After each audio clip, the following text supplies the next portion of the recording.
And we're live. We're not watching the Apple event. No. We are live. Yeah, no, we're definitely not watching the Apple event. But orange. There's an orange phone. Wait, are you? It's now in orange. I wouldn't do that. I definitely don't have closed captions on so I can read what they're saying, just in case there's something important. They have a skinny phone. They have a normal phone. Oh, did they actually? Will, it's every muted. time. Oh no, No, that's it's not me. muted. That's me. Oh no, I did the thing. That's not muted. I blame Linux for this. Tim Apple's like, no, you need to listen to this, Will. No, that was us. That was our nonsense, not anybody real. Oh, Will. This is why it's the pre-show. Oh boy. Woo. Hello, everybody. Hi, Welcome everyone. Ahoy, to the hoy. pre-show. Welcome. I am sitting in this chair again.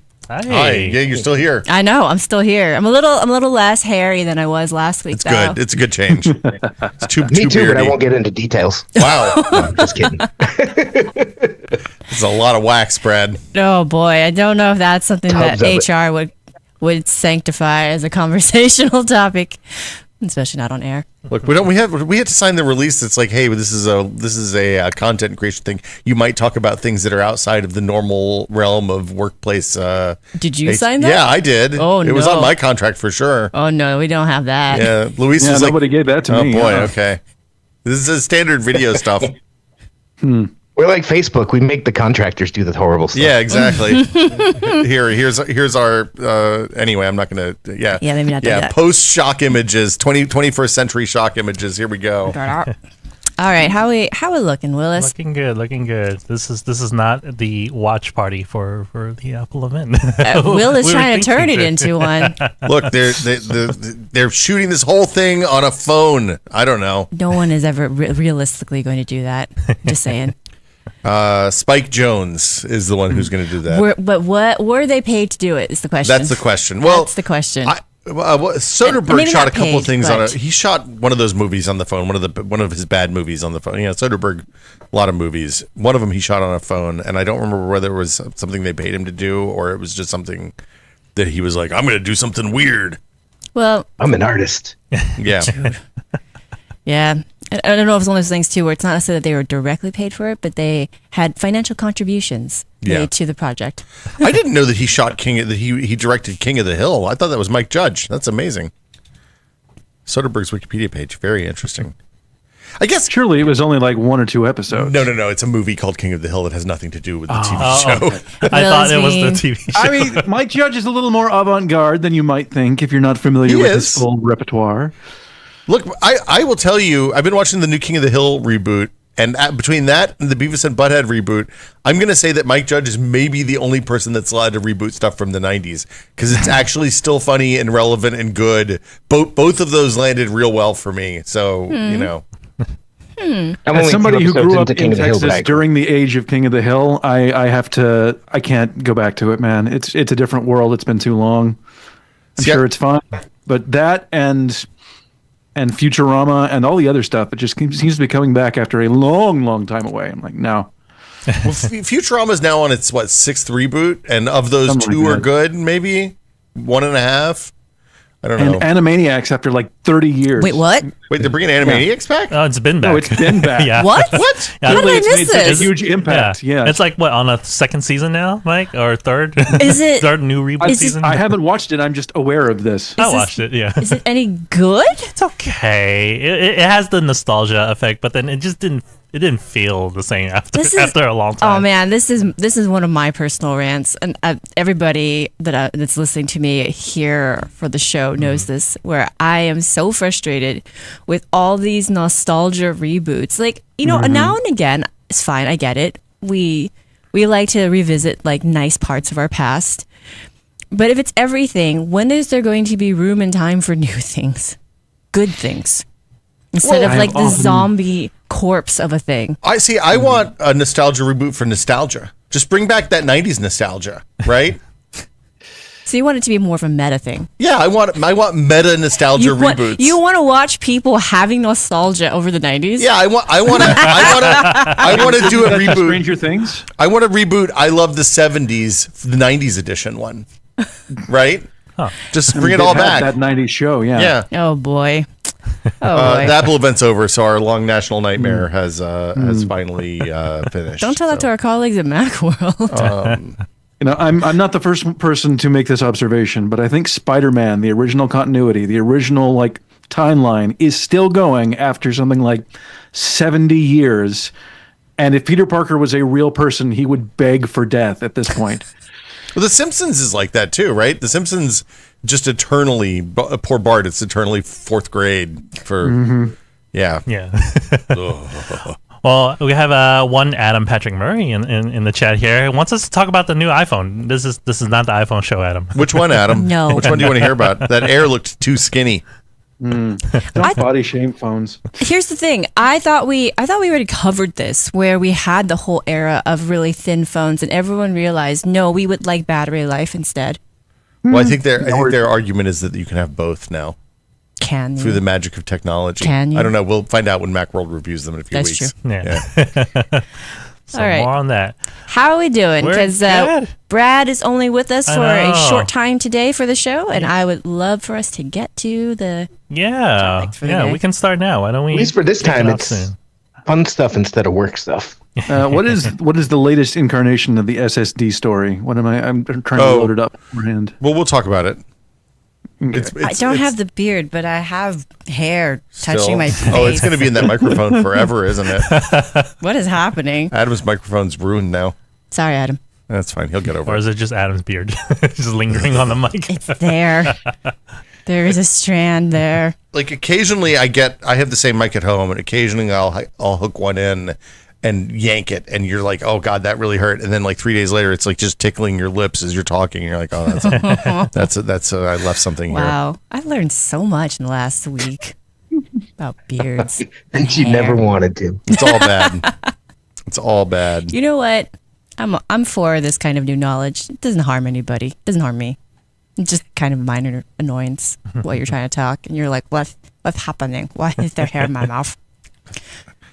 Adam Patrick Murray's still on assignment in Germany. I think he's with our German colleagues over at PC Welt. at PC Welt today. But although for him now it's 9 o'clock at night or 7 o'clock at night or something. Probably 7 or 8. Yeah, so I think you're 9. are they CET? Let's see. It is 8 p.m. right now. Yeah. 9 hours Over ahead. in Germany. Yeah. I hope he's having some sort of schnitzel. He better. Food is so good. And lots of beer. But enough about beer. Yeah, should we do it? Should I read the ad again? Yeah, let's do it. Do it. Okay, let me. An advertisement for things that we do. Hold on. Okay, does that go first, and then you read the thing? Yes. Yeah. Okay. Every week I have to ask. Ah. This week's episode of The Full Nerd is brought to you by the Dual Boot Diaries. Join Linux neophytes Adam and Will as they sacrifice a chunk of their SSDs to Linux. Each week, the guys are going to share their experiences making the switch, assign some homework for next week, and take the best tips and tricks from the audience. Will you witness the thrill of victory or the agony of defeat? Find the Dual Boot Diaries linked in the description below or anywhere fine podcasts are found. Apple Podcasts, Spotify, Downcast, YouTube Podcast, or even Deezer. In this episode of The Full Nerd, Windows 11 SSD mystery solved, disappointing tech, and Q&A extravaganza. Nice.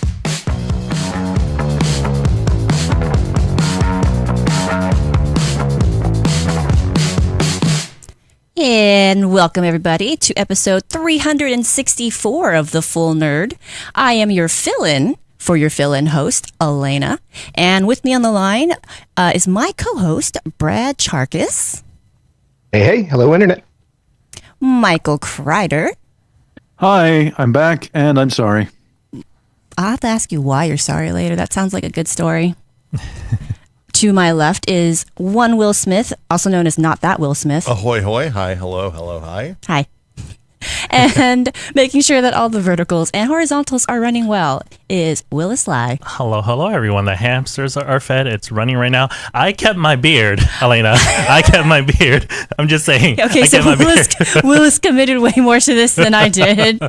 Yes, I did. So, but yeah, I will need to kind of shave it off now, just because my partner, she keeps looking at me every morning with that rock look, with the brow, and then she's like, what's going on here? Why is you go this? into the bathroom, and she's like, this is finally the day, and then you come out, she's like, right.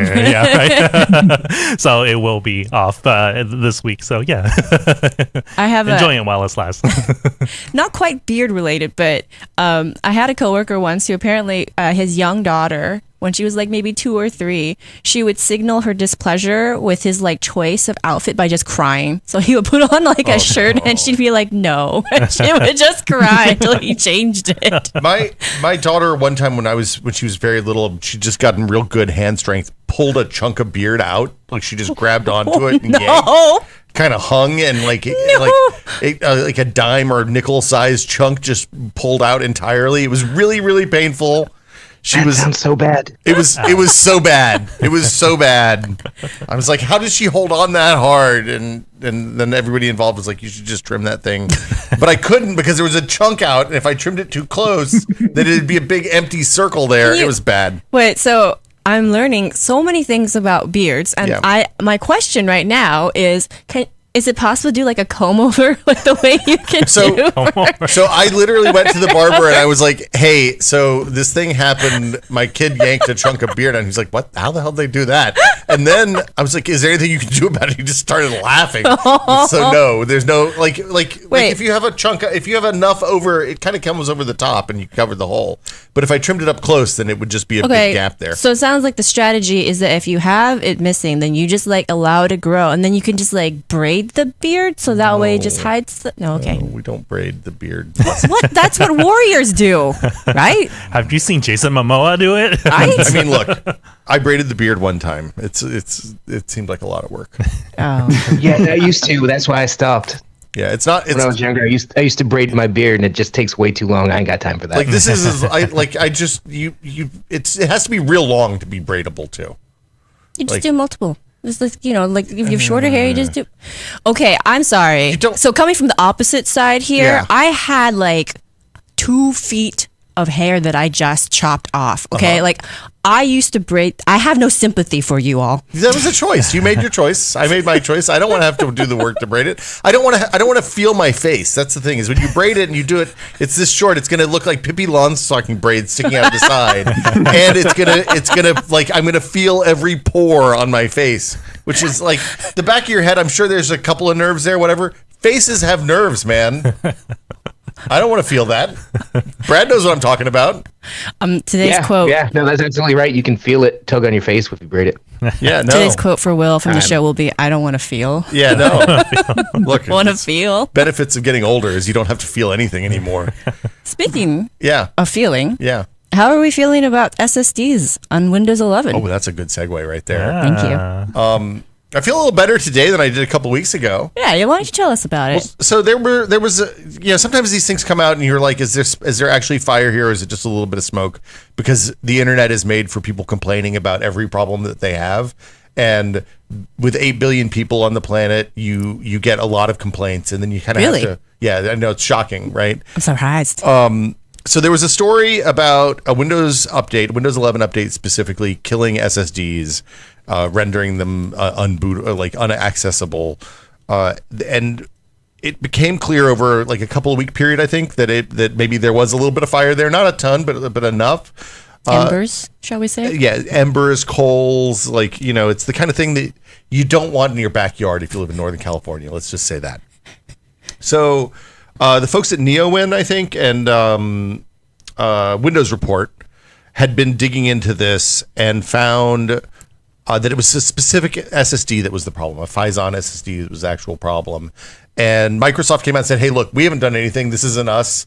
And everybody's like, sure, it's not you, Microsoft. And then the SSD manufacturer's like, we're pretty sure it's not us, but we think it might be Microsoft. And it was a little bit of finger pointing. Isn't that a Spider-Man? It was a Spider-Man meme. Yeah.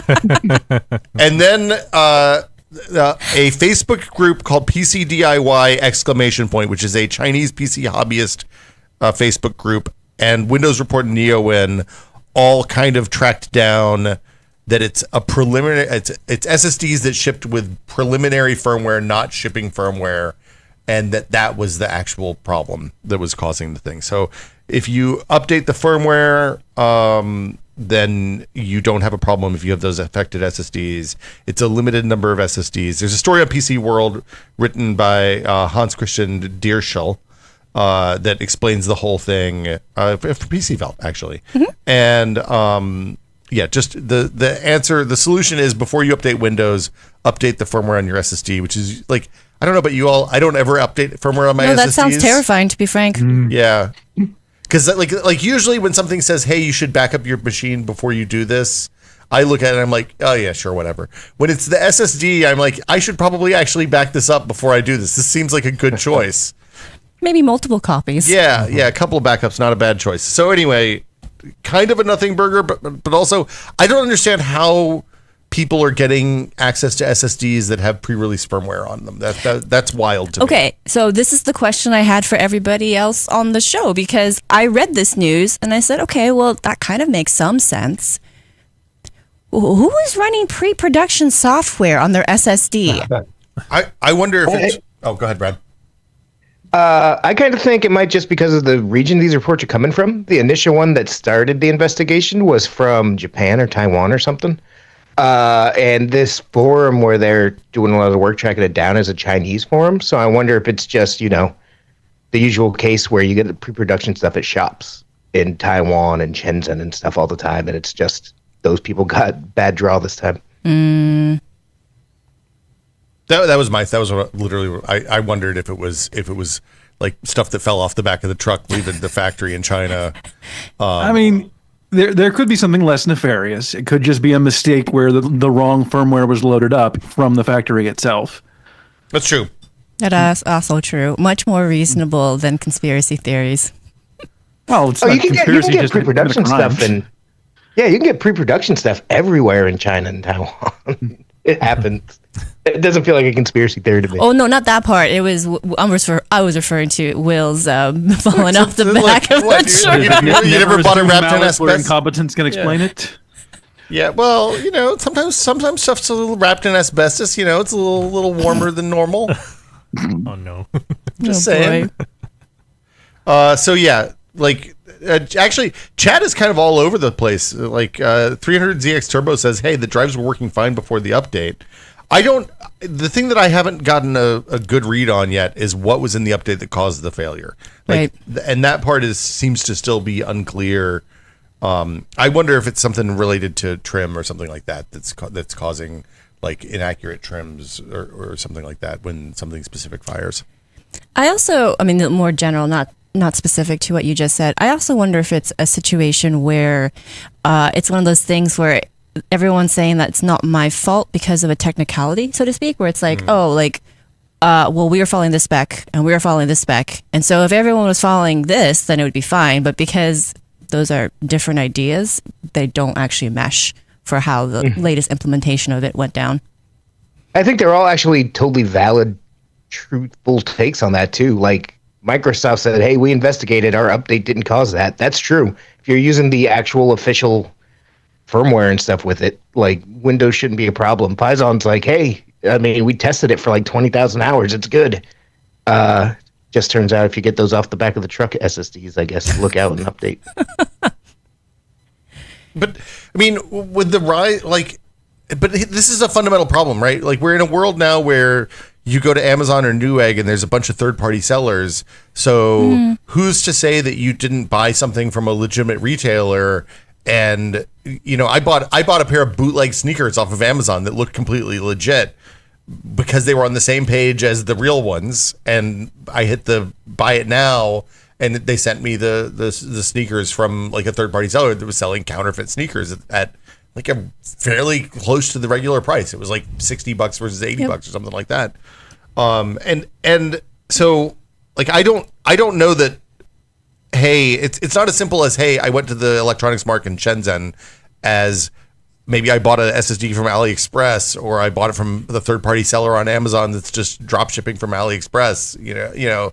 Like there's all sorts of weird stuff, and it's really hard to know what's legit and what isn't these days. And honestly, I don't know if this is still the case, but there was a period where, I still actually have this concern, where because there are things that are fulfilled by Amazon, that sometimes the product the inventories can get merged or Yeah. mistakenly pulled, like because there's they're supposed to be the same item, right? So whoever's doing the packing, and we all know the conditions aren't super great for those workers. That they're trying to do things on a very fast schedule, that they're just pulling things, and it's very possible that you just might get sent the wrong thing from or at least not from that particular seller's designated stock, right?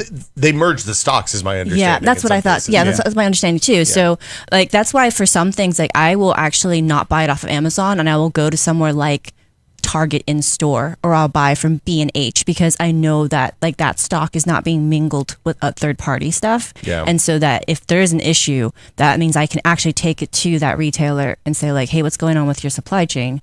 Yeah. Right? Why am I getting this weird thing? The integration of third party sellers with stuff like Amazon and Newegg is a real bummer, frankly. It seems like it's super bad for consumers. Yes. I hate it. Yeah. I hate it. I also, the other thing that's a bummer is that we don't actually know what's causing the issue, like Will was talking about. I'm really curious about that, because there's not a ton of these reports on the internet, but there's enough of them around that it makes me feel like there is something weird going on with just some setups and not just these SSDs that have this. I think they're enough people are commenting on Reddit and other things that I'm I think there's something happening in 0.0001% of cases here. I really wonder what it is. So Into the Void says, didn't they stop doing this? They supposedly have stopped merging stock, but also there's no way for us to confirm that. Yes. So hence my extra precautions if there's something that I'm in medicine that I would, ingest, or is not in a sealed can. Oftentimes I will default to something local that I can kind of more verify the source for. I did buy a big 1 pound box of powdered cheese yesterday that's going to arrive today. I have so many questions. 1 pound, one whole pound. Yeah. So the first question is, why so much? Well, okay. So 1 pound was it was a reasonable price. It was $11, $12. And it's a jar that's that's the Costco fallacy, man. It's 6 inches by 6 inches by 6 inches, probably. It's not that big. That's the Costco fallacy, man. But I went to the Warriors. I went to the Valkyries game last week, and I got a mix of the Chicago popcorn, with the cheddar and the caramel corn. Oh. And I was like, man, this is my favorite of the salty sweet snacks. It's perfect mix. And I looked up how to make the cheddar corn. And you need the powder. I mean, I believe you. Yeah, so just 1 pound is quite a commitment, sir. Well, I eat a lot of popcorn. It's high in fiber. It's good for you. Oh man! And in this episode of The Full Stomach, welcome to more fiber tips here at the Full Nerd.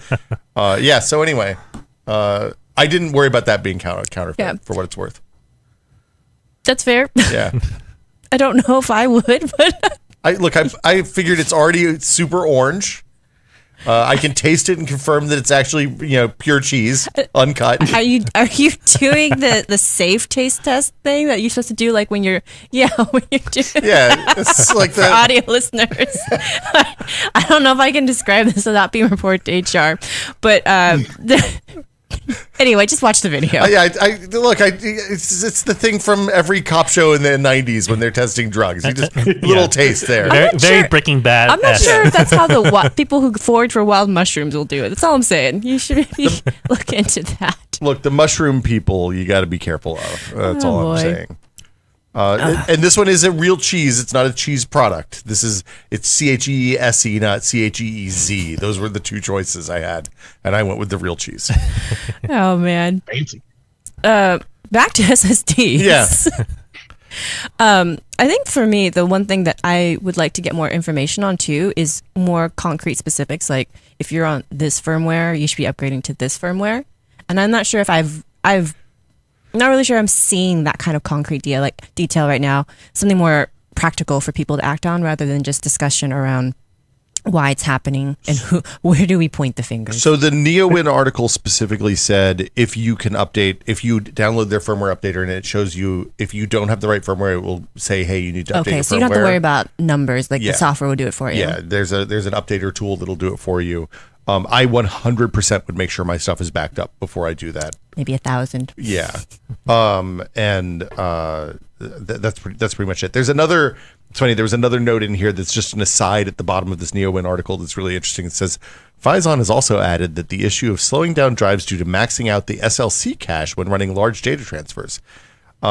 In such cases, users would need to run a secure erase to fix slowdown issues. A Windows format is simply not enough. So, like, oh, by the way, if your large writes were also really, really slow, you got to do this whole zeroing out the drive and then reinstall all your stuff on it.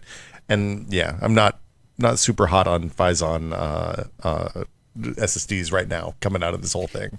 What the heck? Yeah. It's not just Phison SSDs. Phison makes the controllers that run in a bunch of SSDs. Yeah. So. Yep. But I think that's a known thing, though, isn't it? Like, if you need to dump the cache on an SSD, like, you have to actually completely wipe it in this way. That's my understanding. Yeah. So that's not a thing that's specific to this situation. So I wonder if these drives are like engineering samples that were built to send to OEMs. And then some of them ended up in the gray market channel as a result, and that's what happened. I mean, or it got sold for parts at some point, right? Yeah. Someone parted out a system. I mean, this is one of the scary things because like we get review hardware that's often early and has beta firmwares and stuff like that, and you always wonder.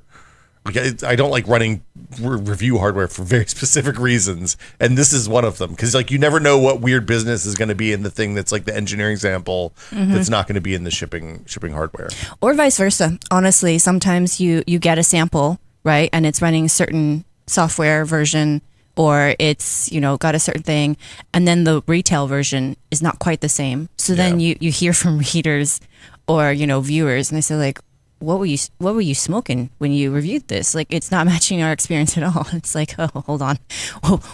What do I have versus what do you have? But a lot of people, at least when I ran into this more, don't always think about that. So they just say mean things about you on the internet instead. Well, that's normal. Yeah, that's true. That shouldn't be normal, by the way. Nope. Just want to put that out there. So I guess better news than we thought. Maybe not quite as satisfying a conclusion. I don't think we even reach a conclusion on this point. I mean, I'm super satisfied by this actually. Like if they're like, hey, someone somehow got a hold of SSDs we never intended to sell and is running software we never intended to sell, and if you're in that weird case, you have an issue possibly. Great. That's a lot better than people who are buying stuff normally through normal means having issues with Windows 11 updates. Yeah. Like I'd much rather have somebody messed up in the hardware chain than there's a Windows update that's bricking SSDs. That Windows update that's bricking SSDs is real scary. That's true. Yeah. It's true. I guess I should have qualified that by saying we don't have the clear, detailed, rundown finish that I think a lot of people would like when you're putting a period on a saga. Yeah. I don't think we're ever going to get it with this one either. Just because Microsoft said it wasn't us, and Phizon's like, well, it's pre-production stuff, so they're never going to give any details. Well, Phison gave us as close to a confirmation as I think we're going to get. They have confirmed, hey, it is this pre-production firmware that somehow got out to people, running on retail hardware, and that shouldn't have happened, and here's how you fix it. That might be all we get. Well, yeah. I don't think, was it Phison who said that officially? I thought it was just from Yes, it says Phison technicians have reportedly already confirmed this, saying the tests have shown the SSDs that crashed due to Windows 11 update, yada, yada, were using preliminary firmware. Okay. And I'm behind on the news then, because the last I remember it was just people were saying that that's what someone had said officially. Yeah, yesterday afternoon they released an actual statement that said I missed that one. Okay. They examined the exact SSDs, determined that it was exactly what Mike just said. Cool. So there's so many things that can go wrong with that. You think about all the work that has to happen to like wear level SSDs and make sure that like the same cells don't get used over and over again and zero out empty space and all this stuff. Like there's any number of things. They could even build engineering samples that are designed to maximize wear to see how long the drives are going to last. The classic, hey, how do we test to see how many write cycles an SSD can survive?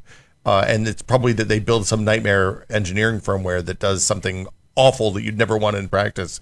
And anyway, yeah, so who knows? But I like real answers too, Elena. I'm with you, but That's fair. Well, we do have something else we can talk about. Okay. I believe Kreider can talk a little bit more about things that can't be fixed to make them better.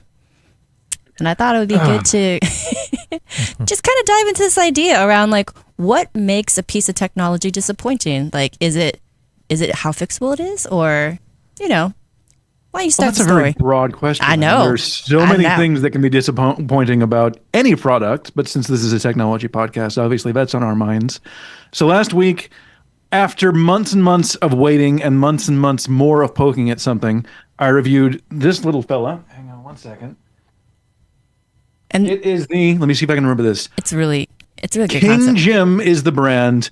Palmera is the product. DM250 US is the number of this particular product. mouthful. And it's this thing. It's this little bitty, it looks like a tiny baby laptop, and that's kind of the idea. It's a device specifically made for writing. This is an elevation, a sort of evolution of devices that have been around for literally decades. They used to call them word processors. Word processor in the hardware sense, which is different from a word processor as a piece of software. Here you can see it turned on, and it's just black text on there. The idea is you sit down and you write at this, and you do nothing else, which is a wonderful idea. There's a bunch of these different gadgets out there. Notably, there's a company called FreeWrite that makes several more of them that are not based out of Japan like King Jim is. So they're distraction free is the idea, right? It's like it's something that you can work on that doesn't allow you to access all the things that keep us from writing on the day to day. Exactly. That is the idea that's being presented these days, especially with this very particular variant that's come out with a US standard keyboard. That's not how they started. They started as just like a relatively affordable way to input a lot of text on the go, spending, say, $200 for a device in the year 2000 to 2005 or so, instead of $1,000 for a new laptop. So if all you need to do is, bang out a document, hey, here you go, and you don't have to bring a full computer along with you. Now, yes, it's very different. So the idea of a dedicated device that you can focus on writing and just writing, or I should say text input, is very appealing to a lot of people. You can find lots and lots of people talking about these kinds of gadgets, both created specifically for this idea and kind of cobbled together with the same aim in mind at a subreddit called WriterDex, all one word, which this is how I found out about this. I think it's fascinating. In addition to being an online journalist, technology writer person, I also dabble in fiction writing, and it's been 10 years since I finished my novel, and I have not been able to finish a second one, despite trying more times than I'd like to admit. So I was very excited to give this thing a try, and I really like it. There's lots of things about it to like. As you can see, it's got a very small display that's 7 inches diagonal, which is about the size of a standard phone these days. Keeps you very focused. All you can do on it is write and sort of edit. It's got a spell checker in there. That's the most advanced function in this thing. Can you save your output to like Dropbox or something? You can, but it's going to take some work. The easiest way I found to do it wireless is to email it to yourself, because it does have Wi-Fi in there. A faster way to do things and a little more reliable on my end is it's got a full-sized SD card slot in here. Okay, so you can save your stuff to an SD card, and then Old I just school. worry about spending a lot of time writing something and then losing the thing and like leaving the seat back on the airplane or whatever, and then not being a sad man because it's not backed up on the cloud. You do have to be a little more mindful of it. I didn't find a way to automatically save things in less than like 5-minute increments. Okay. And even that wasn't turned on by default. So yeah, you do have to wind your brain back a couple of decades where everything didn't save automatically all the time. And like I said, I waited months and months for them to make this thing in a US variant that came, English standard, because you can get one from Japan, and I think you've been able to for about 5 years, and you can kind of get it to sort of work in English mode. But obviously that wasn't their primary intention as a Japanese market product. So I waited months for the Kickstarter, months more for them to send it out to me, and I was so excited. and it's great in most capacities. I can work around all the little foibles of this, what is essentially a very old design for a product. Like I said, it's basically a barely updated physical word processor.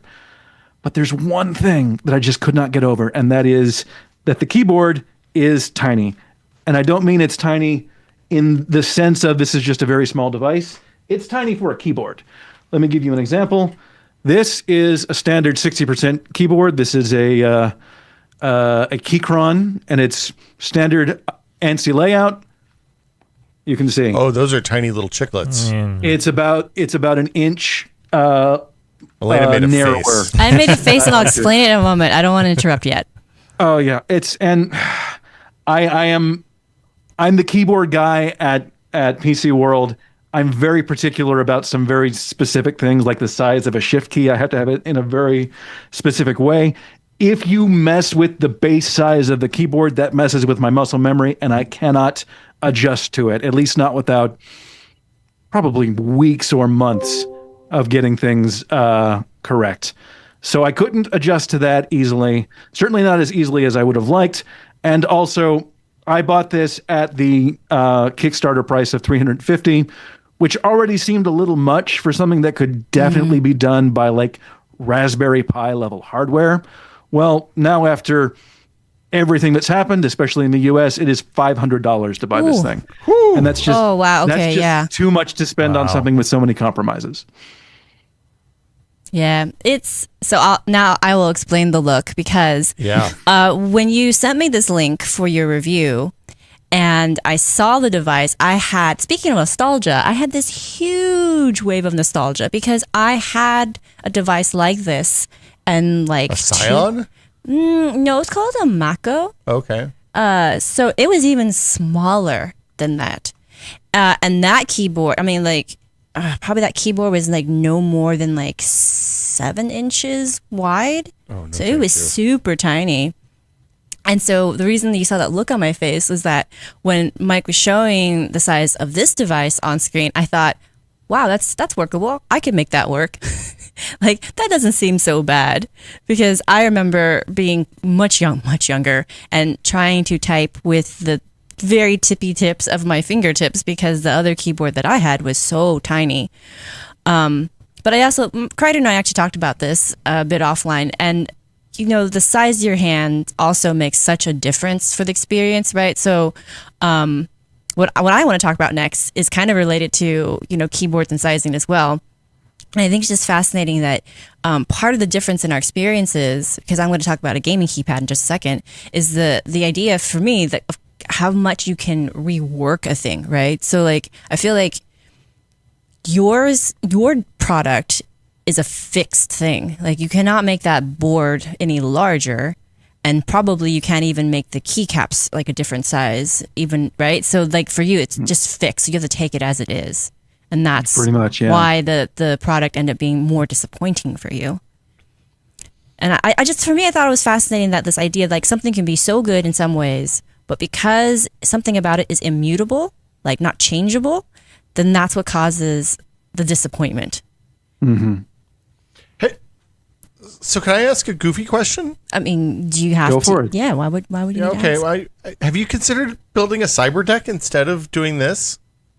I have. I'm actually in the middle of it right now. Oh, what I love I'm this. planning on doing is taking this guy and kind of adapting a sort of laptop hinge to it, because that's one of the things that I have a very nice phone that would work very well for this. It's one of the Samsung fold-out phones that gets big enough to be comfortable to type on. The problem is you can't do that on the bus or a plane unless you've got a good bit of space. I wanted a laptop style hinge so I can sit it on my lap and just type and not have to worry about having a place to sit down with something table adjacent everywhere I went. So yes, I am actually looking into that. I'm going to try and build a hinge and a backstop and a magnet and all sorts of stuff. I've got tension adjustable hinges coming from Amazon as we speak. To give this a shot. I'm not familiar with this project. Can you describe for me what's going to happen here? Like, you said hinges, and now my brain is very, very curious about what this looks like. I'm spying on Will's screen here, but he's not navigating Google fast enough for my liking. Pardon me. Wow. I mean, the basic idea is that I'm gonna make a laptop hinge for this thing. Okay. That'll fold back on itself. So when it comes out, it will be shaped approximately like a laptop. Let me get for the camera. So are you just And then I'll have a magnet back for it for the MagSafe, Okay. so I can stick my phone on there and just type. okay? So you're basically you're fixing basically a stand for your phone to the keyboard, so that you're kind of cobbling together a laptop experience for it. Well, yes, Yes, without okay. having to carry around my full laptop. Yeah. Okay. so the CyberDeck idea is, hey, we have it's like DIY portable computers using everything from like Pis and other microcontrollers on up to like a full, like one of those gray market, Intel 13th generation motherboards that's basically a laptop motherboard that you can then buy the appropriate connectors for and hook it up. Like, because there's nothing like you can buy all the hardware to build a laptop, and then you have to figure out how to put your then you have to. The hard part is actually designing the case and figuring out how to hold it all in a way that it's going to not crumble the moment you drop it the first time. Sounds very complicated. Well, there are huge nerds out there. It turns out. Really? I had no idea. Yeah. And like this is a thing that was born out of cyberdecks are a thing that like William Gibson talked about in Neuromancer 45 years ago. So people build like custom PCBs with like That's fun. nightmare keyboards on them, like absolute like IBM PC Junior level business, all the way up to like the thing that Mike's talking about, where you take an off the shelf 60 or 40%, or like Atrius even style keyboard that's 40% like is a already kind of crazy. cording keyboard. And then you build like a weird computer. Like here's a picture of one. I'm looking on r/cyberdeck right now to get some pictures for Elena. Hopefully I'm going fast enough. You are now. Thank you. But like this one, Appreciate it. That one looks like a bit of a Frankenstein's creation, though. What I'm looking at that's is the aesthetic that they're going for. Oh, they're That is purposely fully going for intentional. it. Okay. Yeah. Well, this one Yeah. just has especially that vibe, though, because it is probably imagine like a narrow 7-inch. it's like tablet. a 21 by 9, Yeah, 9-inch screen. yeah, but so probably, imagine yeah. like a very narrow 7-inch tablet as the screen in landscape mode, and it's attached to something that looks like Kreider's mechanical keyboard that he just held up. But then there is like a whole gigantic touchpad with 2 gigantic buttons right next to it, and it's just that chonky boy. Let's put it that way. Yeah, there's some chunky boys like here's somebody also a who's taken a chunky boy. Legion Go, the one that the sides came off of, and jammed it onto a keyboard with a battery in it. This one's just a phone that's 3D printed into a keyboard frame. I kind of like that one actually. This one's wild. I don't know what's going on here, but I like There's this. a lot of antennas. Yeah. There's a lot of antennas. Antenna chic is definitely part of cyberdeck life. Is it? Yeah, people Yeah. like you want to. I actually kind of dig the antenna one. This one's pretty good. This one's just a wooden box. Oh, it doubles as a murder weapon. It just looks, that wooden case looks like it could definitely do some like melee damage. Wow. You could put a finger in there, no problem. Yeah, What? but like if you wanted to store you needed a finger for somebody, like you needed to grab a finger because you need to get in a fingerprint sensor, you chuck that in there just in case. Cyberpunk. I feel like there's a whole generation of people, and let's be honest, it's mostly people who were kids when this happened, who saw John Connor's little Atari portable keyboard portable computer hacking into an ATM in Terminator 2, and was like, "Yep, that's what I'm going to go for. I'm going to try and get this for my entire life." Yeah, this is what I'm gonna do. Yeah, the Ono Sendai Sandbender is the one I want. But anyway, I for one am excited to hear about your cyberdeck journey, Mike, and hope you'll cover it on the site. I mean, my intention is basically just to build an elaborate phone stand, so I wouldn't even go so far as to call it a cyberdeck. But I'll let you know. Okay. I love it.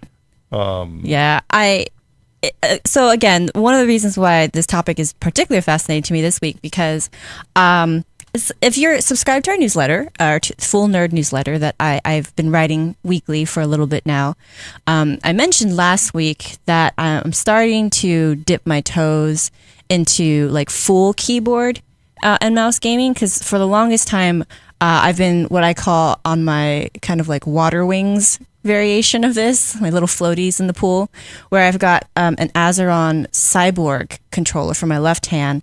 And if you haven't seen this thing, it very much does fit with this whole cyberpunk vibe that we just talked about with these cyber decks.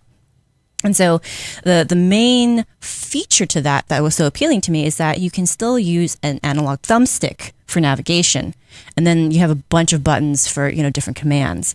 And then on the right side, I'm right-handed, I can use a mouse for aim. And so I was much nicer because I was playing in PC lobbies with my friends, and playing on controller wasn't going so well for the game that I was playing.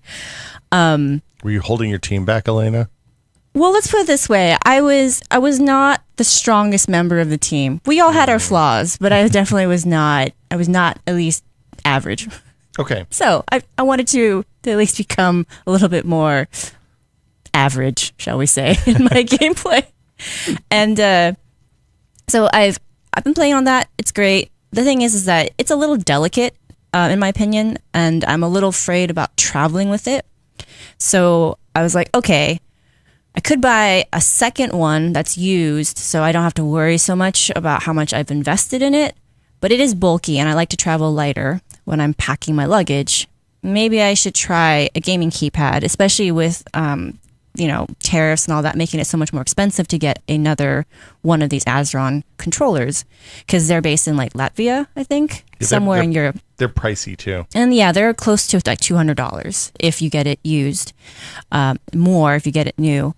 So I was like, okay, gaming keypad. Hey, wait a second. Kreider just wrote about one for the site. How much is that? Oh, it's $160. Kreider also mentioned a like $30 one to me last year. Let me go look that up. Oh, it's $20? All right. That's definitely a price point I can get behind. So I get this keypad in and I'm playing with it this weekend. And on Monday, was yesterday, I hit Kreider with like all these questions because I'm like, okay, so the layout for it's how does it pronounce? Limo key? Yeah. Limo key X0. Mm-hmm. So I think that's how they say it. Kreider's holding it up. Can you hold it up again for me, actually? So if you can see right here, there's that fat clover-shaped key at the bottom that says Limo key, and that's supposed to be your space bar. Now, Kreider and I talked about this. For his hand size, that's actually a comfortable position for him. For me, I have to move my thumb down so dramatically to reach that it's quite uncomfortable. And so I was like playing around and I was like, wait a second, if I just put my hand down on like WASD for my three middle fingers, my pinky does fall and shift okay, but my thumb is actually hitting where the row of keys would be on a normal laptop, keyboard, where the space bar, alt key and all would be. I wonder if I can change the function keys to being like a space bar, but they're tiny and they're little, and I keep kind of sometimes hitting the delta or like the gap between the two keys. I wonder if I can find a keycap that would span the two keys. And so I went down this rabbit hole and I was like, this is so cool. This is so great. It's probably going to end up being like a $50 or $60 project, but I can make this $20 keypad work for me. And you know what? I was reading all these reviews about different gaming keypad shortcomings, right? And one of them kind of addressed this for, I think, this particular keypad. And I was like, no, this is great. I can customize it. I'm totally okay with this. And so when we were talking yesterday, Kreider and I was like, wow, what a difference in experience that I'm so excited for this not quite perfect product because I can customize it. And Kreider is just like, oh, I had so many hopes and dreams and they were all dashed. Well, I mean, there's a lot of different ways to approach this. One, you can find these little single-handed keypads for, like you said, $20. You can get a pretty nice one that's wireless for $50, which I would say for not everyone, of course, but for a lot of people, that's worth a gamble on something. Whereas when I'm done with this Palmera, I'm going to sell it because it's $500, and whoever you are, $500 can help you out a little bit. But yeah, the gaming stuff especially is made to be tinkered with to a greater or lesser extent. depending on which one you get. The one that was announced last week is the same company. It's Keychron and Lamoki. Lamoki is a sub brand of Keychron. So the new one is a little more adjustable, much more premium materials. But especially with keyboards, because there is such a dedicated community of people out there, there's so much stuff you can do with it. You found a little bridge keycap that can go across two at once, which from what I could see of the listing is designed for a POS input terminal. So this is technology that goes back to like the 70s or 80s that they've been iterating on this stuff. And there's such a robust community around it, which is so cool because I did do some Googling, did go down some rabbit holes, right? But the thing is that the rabbit holes I'm going down is not necessarily like, oh, does this retailer have it? No, back up. Okay, try the next one, right? It's just Reddit posts. And there's all these people who are like, oh, is it what you're looking for? Well, try this. Oh, is that not quite it? Try this. And I'm like, this is fantastic. Thank you, anonymous internet denizens. So this all... What is that, This all reminds me of the Svalbard. What is that? So the Svalbard is... So in the 90s... Can you flip your computer screen around? Because I feel like people should see what this wild contraption looks like. Just go to svalbard.com and scroll down a little bit. I mean, You're going to have to spell that, man. SVALBOARD. And I'm flipping it around. So what you're looking at is a thing that you rest your hand in, and each of your fingers goes into what's essentially a little cup. And the cup has 5 switches around it. One when you press down. Oh, that's very similar to the Azeron. The Phison thing. Oh, no, you mean the Azeron? The Azeron. Yeah, Azeron, yeah. So this is an old ergonomic keyboard design from the 90s. Why is the trackball so centered? Are you using your palm? So your fingers go into each of these cups. Your thumb is over here, and you can hit it with your palm, you can hit it with any of your fingers, or you can hit it with the side of your thumb, and it all works. Now, this level of customization. So here's the other thing about this thing is every single one of these buttons is on a slider that has like an inch of travel. So if you have huge hands like Kreider or tiny dainty hands like you're covered either way, supposedly. The handrest moves, the thumbs move, the trackball moves, the whole thing moves. Now, the downside of this level of customizability is that it is how many? Fairly spendy. How many thousands? It's $1,050, I think, out of the box. Wow. They do sell a print your own plastic bits model. Okay. That's a little bit cheaper, and if you get only one pointer or no pointers, you can reduce the cost a little bit if you don't want the trackballs. Oh my goodness. I do think that Adam would be very interested in those trackballs, though. I mean, look, those balls are just in the middle of your hand palm. I don't know about that. He loves trackballs. I know, but he loves trackballs. Look, I'm not here to keeping that torch burning. Not here to kink shame anyone, but whoa. Yeah, so you signed a different contract than we did for sure. Now here's the thing: if you do the print your own and you print all the plastic bits yourself because you have a 3D printer and they provide the files, I'm sure it's only $430. So it's a positive bargain at that point. I mean, that does seem like a very DIY, you enjoy building things from kits sort of experience looking at your screen again. Having done a lot of kits like this before, this one looks like, I mean, it doesn't look like you have to solder SMT stuff onto the boards. So it looks like it's just assembly and connecting wires and printing the stuff. It does not look like a bunch of horrible fiddly soldering. But I believe those are mouse switches though, and that is some fiddly stuff. Yeah, so they are mouse switches because it's designed to be incredibly very sensitive. So the Azeron is the same. Yeah. They actually this is the other reason why I got the Lamoki gamepad, because Azeron just released what they call their Kaizen controller, and it is basically a similar setup to the Cyborg one, but instead of those little cup-like switches, formations for each of your fingers, it's just keys, mechanical keys. So you have just actual keys, but configured in kind of this way that's supposed to be more ergonomic for your hand. Yeah.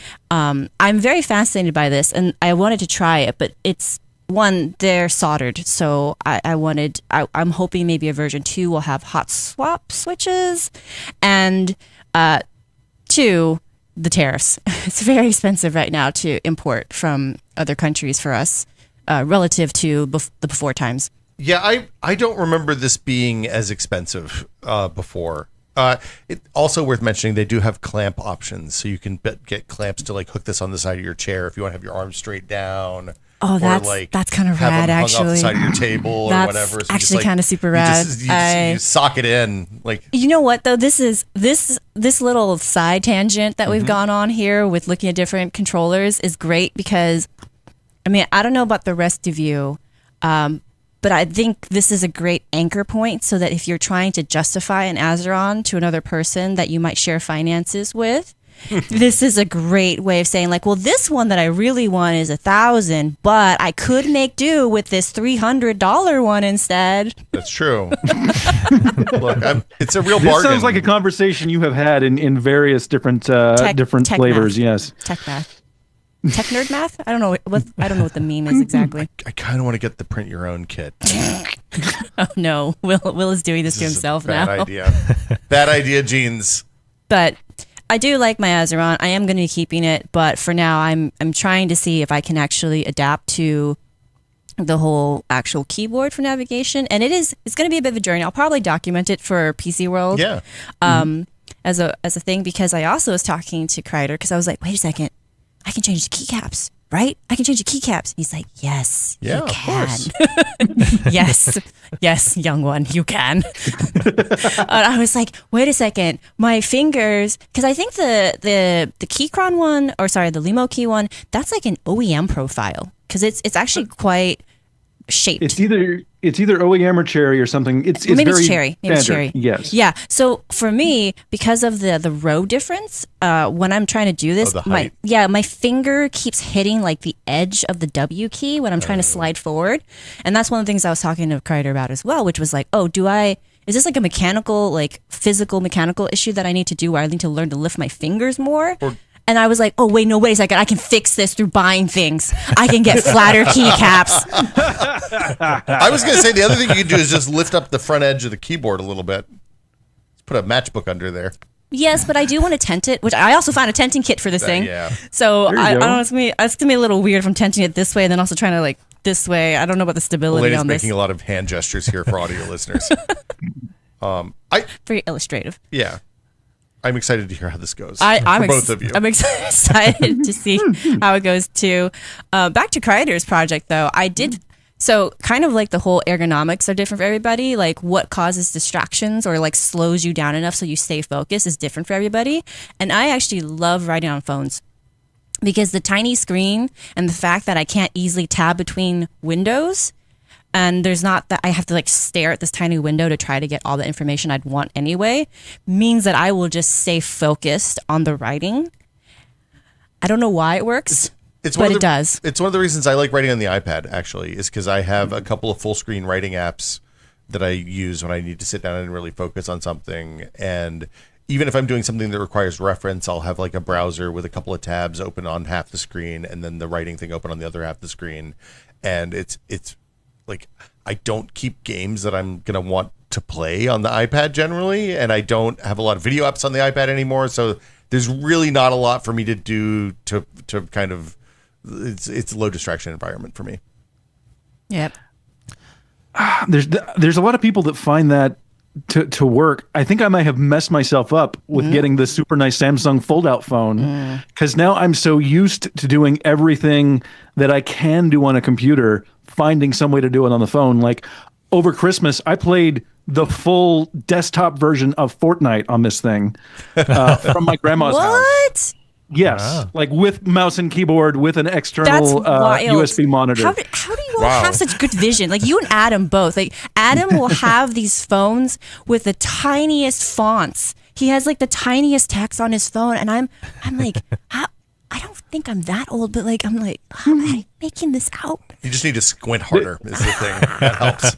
And see, my problem is I've gotten so good at multitasking on this phone and doing everything that I could ever think of doing at any time, in any place, that now I'm running into the same problem that where I use it with a nice laptop or my full ridiculous desktop setup, and I'll think, oh hey, I want to go listen to this Spotify playlist, which reminds me of this video I was supposed to watch, which reminds me of this long form article that I wanted to read. And all of a sudden I'm in exactly the same headspace I am everywhere else.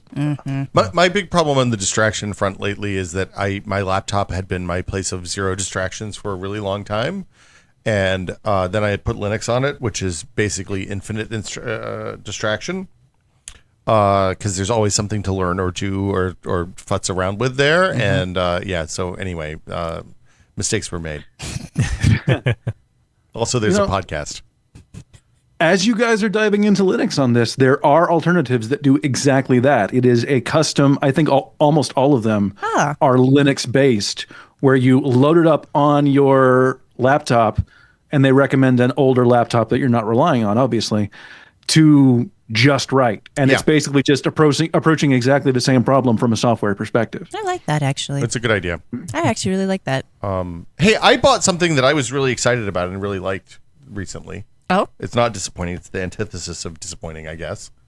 It's funny how you phrase that, because saying antithesis makes it sound negative, even though it's meant to be my brain can't handle this, Will. I'm sorry. It's just what I'm here for. So a few weeks ago, I bought a $30 fingerprint sensor, like a Windows Hello compatible. Why did you put your finger up? I'm going to show you.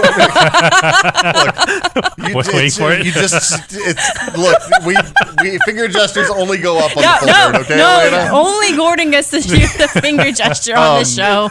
So I have my computer mounted on a hangy thing under my standing desk on the left side Technical of where term. I sit. Okay, got it. Yeah. Hangy thing. Yeah. And I had put the fingerprint sensor on the top USB port, but I only have 2 USB-A ports on top of my computer, and I use them for things like controllers and stuff like that. So what a concept. I know, it's shocking. So I wanted to, I was looking around, and I have, from the VR days, HTC shipped a bunch of these little like micro USB to USB-A, like they're just little stands that like you'd use to charge your controllers is I think the idea. I had a couple of those laying around, and I was like, as one does. I could plug this into that. And then I was like, what if I put it underneath the desk? So I got a piece of nanotape, and I have a USB hub up underneath the desk so that my keyboard, mouse, and everything can be connected without yanking cables. And I put the fingerprint sensor, I just nanotaped it up underneath the desk.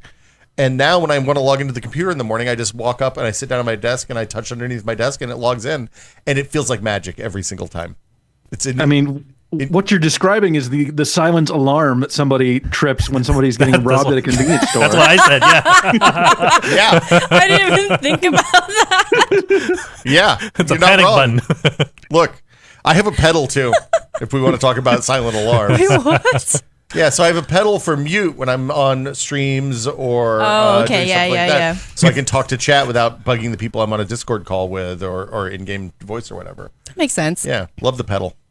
I also use it to capture frame rate, microstutter captures when I'm playing games. Oh, so that way you don't have to actually stop. So that I don't have to stop. Yeah. No, that makes sense. That's smart. Is this the Elgato one that you bought? So I've had multiples over the years. Oh, I've bought, we're having a gear conversation now. Before the Elgato one, I had a generic one that just showed up as a keyboard device, and it wouldn't do macros. So yeah, I use the Elgato one now because the microstutter stuff specifically is 2 trigger events. There's a I need to capture video in OBS and hit the frame view capture at the same time. And it'll do it within like 10 milliseconds of each other, which is close enough for my purposes. The other one won't do that. The other one had 3 buttons though. I used to use it to lean in PUBG, which was great because I had right and left leans, and then the middle one would change car seats, which was convenient. Okay, so here's the other thing that I learned finally. Like we're just all in tangents right now, which is fine because Q&A will also be everywhere as well. But one of the other things I realized about you mouse and keyboard players talking about your superiority over controller players is that you all are kind of cheating because when you say this, because you have customized everything perfectly to what you would like it to be. Oh, yeah. And you have all these extra tools and like gewgaws and doodads. Whereas we controller players, we are making do with the one thing that we have. No, my violin's bigger than that. My Itsy violin is bitsy, bigger than that. Tiny violin. No, I'm just saying you cannot compare apples to oranges and then claim superiority of one Look, fruit over the other. Okay, so here's the thing. In any game where making noise matters, analog control over movement is an enormous advantage. And this is a hot take. This is something Gordon and I used to argue about. It's something Wow. like in PUBG, being able to do analog movement and mouse aiming would have been an incredible game changer on like pro scene on down. Because you making footsteps is a big deal, and having really fine control over going as fast as you can without making noise, making footsteps is an enormous advantage. Well, that's true. Thumbstick does allow you to do that better. The thing that's changed in the last few years is that for both accessibility reasons and because of Splatoon, oddly, most people have to support mixed mode controls now. So, for example, like if you're making your game so that somebody who has like limited mobility or only one hand or something like that, or aims with a mouse hat or something like that, a track IR or something like that, you need to do multi-mode input controls, which means you can have both gamepad and mouse and keyboard inputs going at the same time. For a long time, that was impossible because usually, like in a Xbox 360 or Xbox One era game, as soon as you picked up the controller, the mouse stopped working, or as soon as you used the mouse, the controller stopped working. So, anyway, you're welcome, I guess. I don't know. No. You're allowed to customize your thing just because you chose not to is not our fault. No, I'm just saying, like, if you're talking about mouse and keyboard gaming and you're not actually just on your mouse and keyboard, doesn't count anymore. A pedal is just a keyboard in a different place. It's a keyboard for your feet, Elena. Yeah. I mean, well, the keyboard tech is getting advanced enough to do a little more of this. The adjustable actuation keyboards, and we were talking about this. I think it's Asus that's got a new one coming out.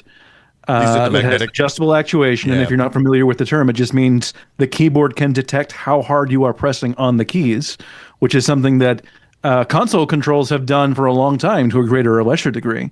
So that's getting far more customizable. Not only can it detect analog style input, it can bind up to 4 different actions to each one. You go down and go up on the key, and it'll trigger at 2 specific points going down, 2 specific points going up, which it increases the amount of inputs that you can put into a game literally by an order of magnitude.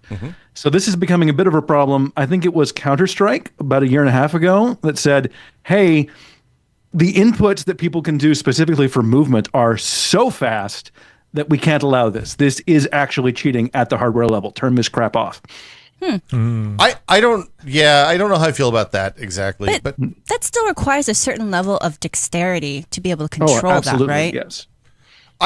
So the real answer to this question, which wasn't a question at all, but the real answer to this question is a streamer who I love over on Twitch, named Rudism, is a guy from New Zealand who builds custom controllers for most of the games that he plays.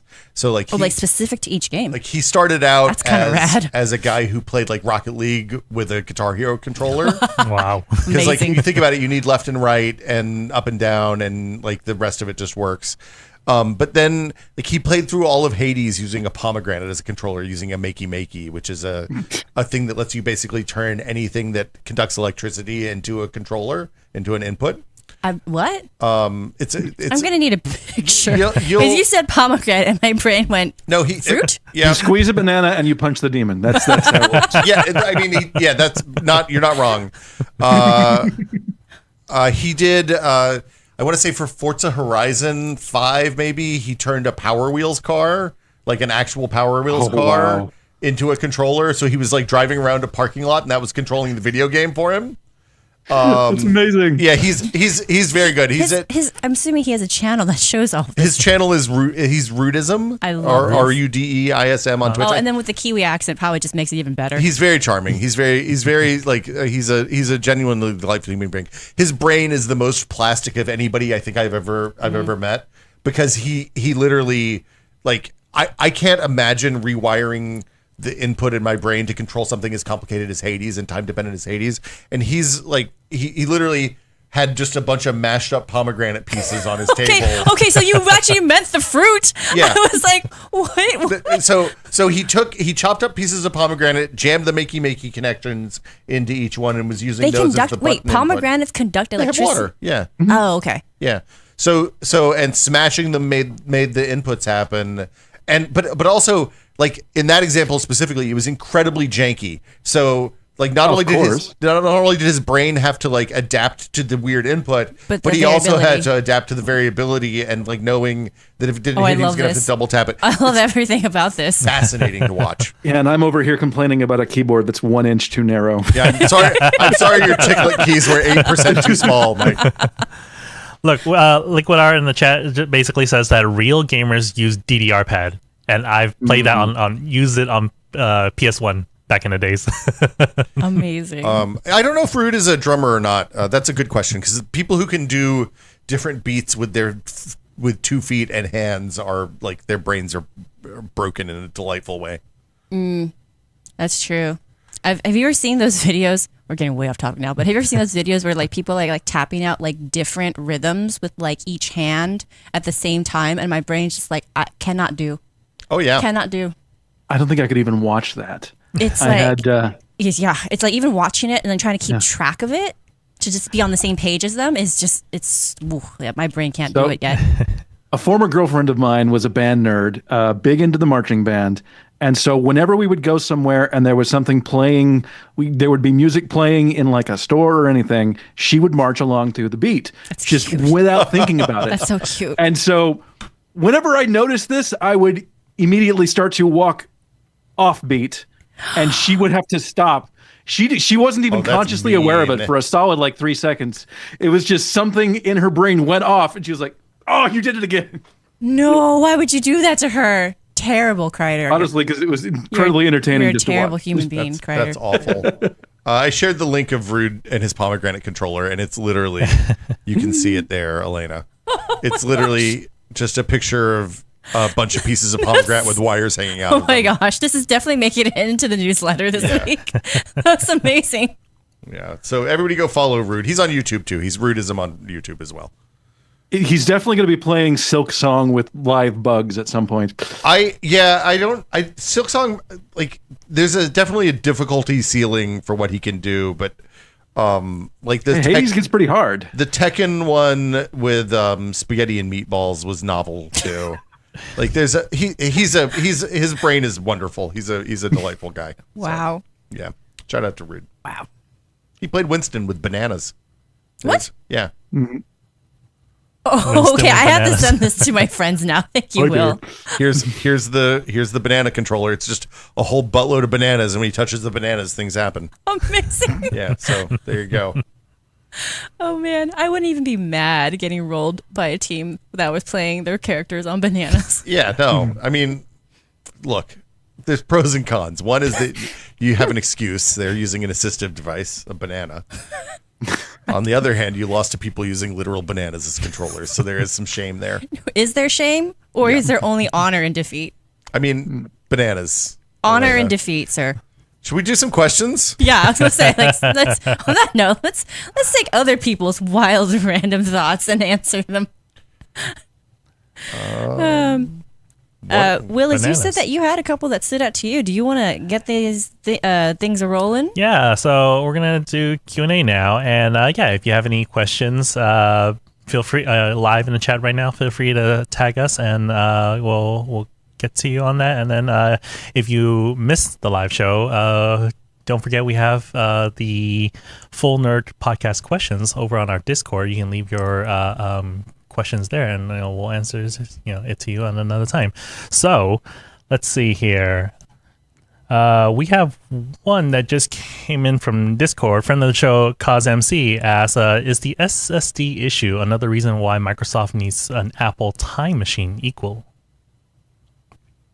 an equivalent to I mean, look, does Windows need better backup built in? Yes, absolutely. Does Windows need better backup that doesn't require you to subscribe to OneDrive and pay an insane amount of money to back up a normal size hard drive or SSD? Yes, absolutely. Is it Time Machine? I I don't know. Time Machine used to be really good in the old days, and it's less useful these days because everything else is also being backed up. Like in the era before constant backups were a thing on your software, I think Time Machine was really important. And now that most of us are working on stuff that's saved cloud side, I'm less concerned. And I feel like Time Machine is maybe overkill. But what do you guys think? I actually kind of wish that our colleague Mark Hockman were here because he can speak a little more to this in depth. But Windows did introduce a deeper version of their backup tool maybe a few years ago. So that is an option. It's just that it's not as plug and play, I guess, or as seamless as something with Time Machine. But I'm really very firmly a PC user. So I'm not particularly thrilled with how locked down Time Machine feels either, especially in terms of how, like, from my experience, like a long time ago, admittedly, like how restores worked and other things like that. It felt very restrictive compared to what I'm used to on PC. Yeah. Like I want to be able to dig in and pull individual files, but I also want it. I want everything. To be able to pull individual files, which Time Machine is great at. I also want an easy way to restore the entire drive. Yes. Which also, I mean, in fairness, I've done that for my wife's laptop a couple times. Time Machine's pretty good at that. My experience though is that when Time Machine fails, it fails really catastrophically, and the only way to find that out is to try to do a restore, which nobody ever does until they actually need it. In my experience, Which is bad. I really like the way snapshots Find out work that way. on ZFS and ButterFS and some of the open file systems that are used by like BSD and Linux, where you can basically run a command that saves the current file, the kind of database that holds all the files and where they're stored in a point in time, and then reserves that space, and you work forward from there. But you can roll back to those snapshots. So it's like it basically does at a file system level what System Restore has tried to do in Windows for the last 20 years. And that doesn't save you from hardware failure, which is obviously what we're talking about here. But you can combine those two things. And like, for example, ZFS, you can have two ZFS partitions or setups in one machine that copy over to each other fairly seamlessly in the background. And then those snapshots are transferred from machine to machine. Gosh, Will, that sounds like a topic for a Linux podcast. Yeah, ZFS is more of a. I mean, I guess ZFS is in Linux now too, but that was a BSD thing for a long time. Am I not remembering my operating systems correctly? Well, BSD is not Linux; it's Unix. Oh, well, I always kind of just put that all in one can. I know. It's not basically there's a space in my brain for Windows, not Windows. Wow. Mac stuff. That's OSist. Elena, I'm very disappointed in you. I'm used to disappointment. Crider? Sorry. Oh, no. Crider, Yeah, do you have Mike? a take on this? I mean, I used to be very diligent about backing up my systems, and I think in the last 5 years, I just stopped caring about it because everything that was important was in the cloud. I do back up my systems. I use Backblaze once a week for all my files that I cannot replace myself.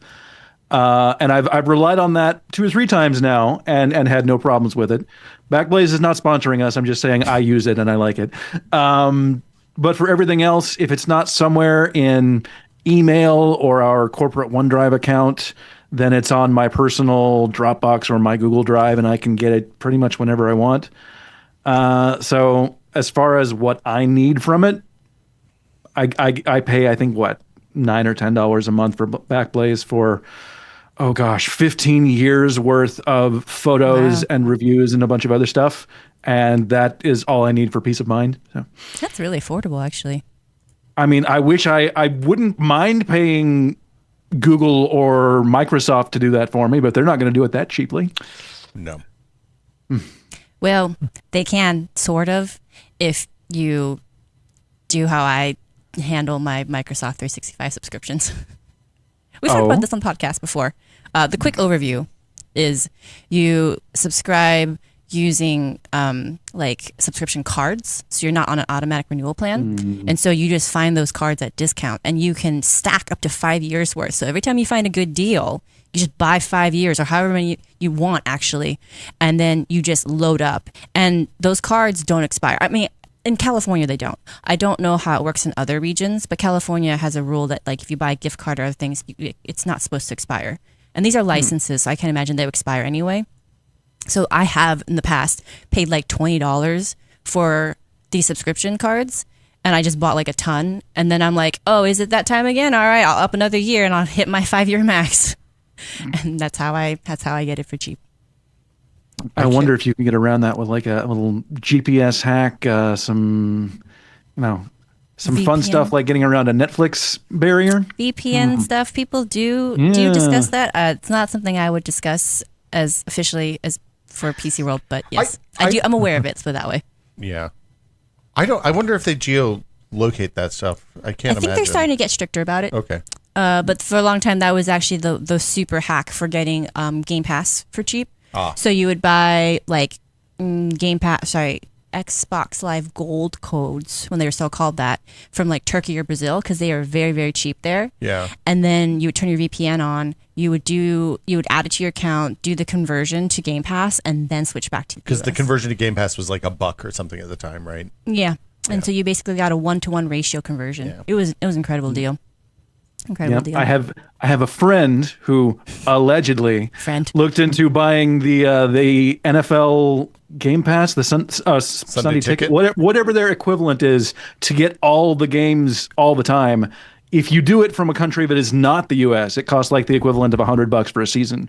And here in the U.S., if you go through, YouTube does it now, it's like $350, $450, something like that. That's to get insane. It. Yeah. So I was like, well, this person allegedly was like, if I do some fun chicanery stuff, make it look like I'm buying it from Brazil or something, I wonder if I can get this. And it did not work. They were wise to it. Apparently it worked at some point, but does not anymore. Understandable. All right. So next. Yeah. Question I have I one. got one. Really. Do you want to go back and forth? Because I got one. Okay. Yeah. Go. Cool. Yeah. Coordination, lifetime. So we have a question from the Full Nerd Discord. And again, if you're not part of the Discord, we have a wonderful group of people who hang out there. So come and join us. This one is from Scandic Batue. Asks, what do you all think for my home PC/TV watching? I was thinking either getting a soundbar or use hi-fi, maybe even Sonos. Do you have any thoughts? I've had the same Sony stereo and 3 speakers plugged into my TV for like 15 years at this point. I thought you were going to say longer, actually, from that look on your face. Wow. No. Yeah, the soundbars are good. The problem I always have is number of inputs. Although, as my wife and I were talking about this the other day, because she wants to get rid of the big speakers and the Sony and get a soundbar because it's a lot smaller and takes up a lot less space. And she pointed out that we don't actually have we have a Switch plugged into the living room TV, but we don't really have other. It's not like we have like in the old days we had an Xbox and we had a PlayStation and a Nintendo machine all plugged in there, and then like 2 or 3 streaming boxes because you used to have a Roku and something else in order to get all of the channels that you wanted. And speaking of the ancient times, speaking of the before times, now it's like a Switch. There's a Steam Deck dock. That's pretty much it on the TV, and an Apple TV, and that's it on the TV. And I think most of the sound bars will work with that, and or the inputs built into the TV. So I don't know. I feel like whether a sound bar is good enough for you was always a, do you want to hear the sounds coming behind you really, or do you want to kind of hear them coming behind you? And if you're like me and you haven't had the back channels hooked up in 15 years, then probably the sound bar is fine. It's a real confession right there, Will. Well, look, we have a small house in Pacifica, and there's no place. My back channels are big, and there's no place to put them. I had them up for a really long time. I missed them, but I'm the only one, so yeah. Mike?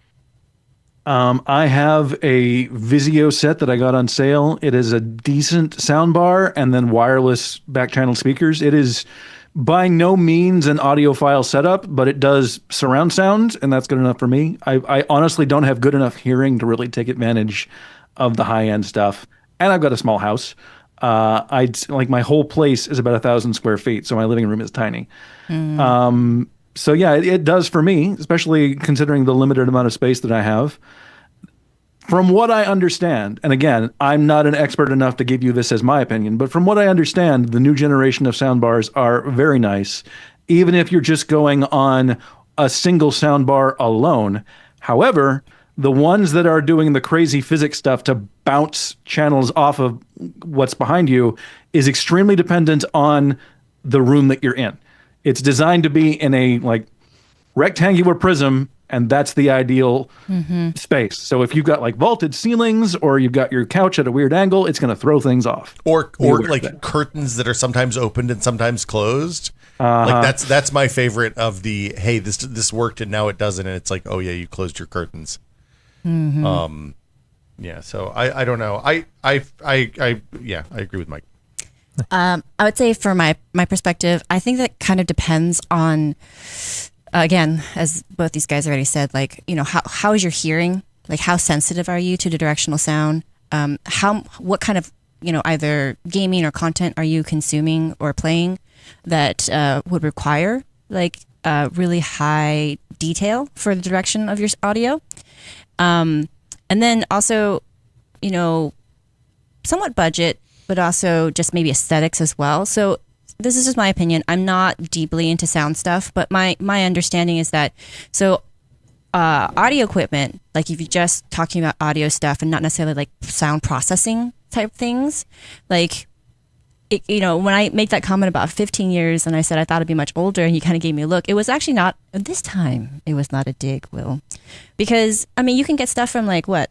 Older, like the 70s, 80s. Oh, yeah. Like it's great equipment still, because that stuff is not really relying on this like sound processing stuff that we're expecting from like our sound bars and newer type things, right?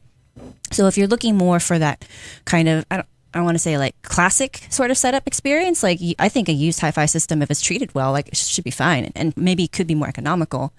I think a soundbar makes sense that if one, you don't have a lot of space or you're looking to kind of have a streamlined setup, and two, depending on your budget and how well you can, you know, perceive that, you know, simulated directionality, like if you're okay with that, then a soundbar also can be fine. Like my TV, I don't actually use that much. And so I have a hand-me-down soundbar, and that works great for my purposes, because if I am going to play a game on my TV, I usually have headphones, because I can't really, even when I've been in like actual proper like surround sound setups, like either it's overwhelming for me or I'm still not quite perceiving it the way I would like to.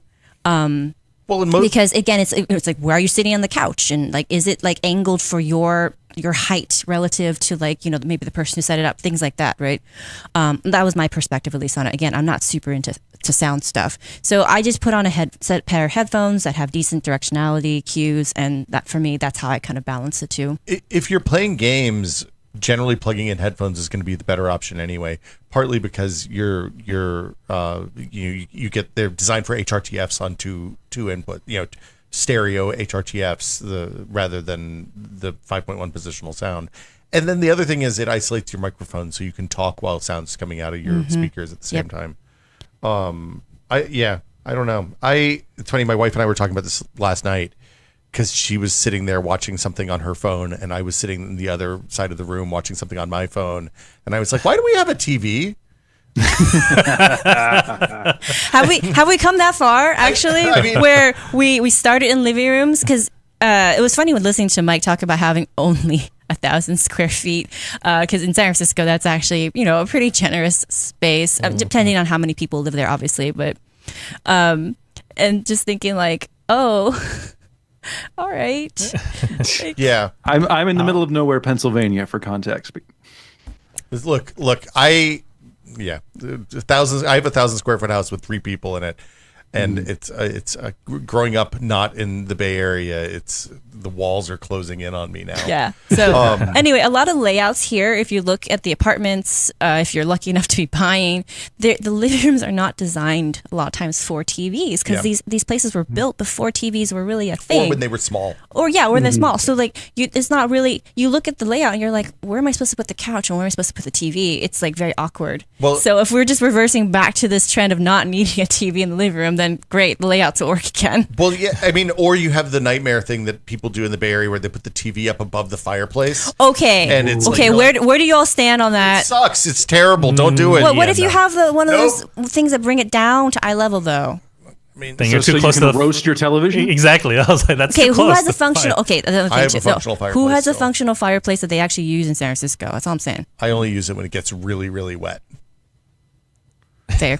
Yeah, when it's like so cold and clammy that I get out of bed in the morning and condensation forms on my arm. Oh, that's right. You live by the it's ocean. time to light the fire up. I do live by the Okay, ocean. but here's the thing. Would you rather roast your now? I was at Costco yesterday, and TVs, you can get a 65-inch TV that probably is like okay for like $400. Yeah, they're disposable. Just They're let it like- cook, baby. I know. Like if you're not buying a fancy TV, like would you rather spend years just having an awkward layout or just being like, all right, I guess it's time to replace this because something fried in the circuit board? Well, I mean, so yeah, that's the thing is I'm not going to put it above the TV. I want a bigger TV than will fit under the thing. That's fair. We ended up deciding to keep the TV. It was like we had a conversation. It was kind of funny, and it turns out we like watching movies together as a family still for a little bit longer, and then after that passes, then I'm firing it into the sun. For me, it's also like eye line placement because with That's fair. the at a fireplace, you're pretty much looking up, even if you're like trying to tilt down and stuff. Yeah, so you're just essentially hurting your neck long term. I like it a little bit more eye line level. I mean, that's fair. I actually mentioned this though because I have a relative who did end up mounting over their fireplace because there was really nowhere else in their living room that made sense. But they got one of those TV mounts that actually brings it like all the way down to eye level. Rito Geisy has a good call out. Just build it on the ceiling, and then everybody lays flat on the floor to watch I've seen TV. this. Have you seen those? They actually make ceiling mounts. Yes. They actually yeah. make ceiling mounts for TVs. Like flat on the ceiling?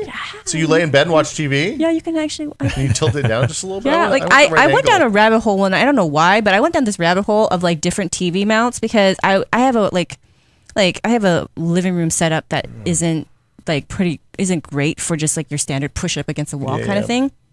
And so I was like, oh, do I get one of those that like comes out of like a cabinet? Do I put it in something that's like on wheels so I can move it to the place I want it to be? Do I have a ceiling mount? Not the kind that was just talked about, but like it's just mounted to the ceiling and I can pull it up and down.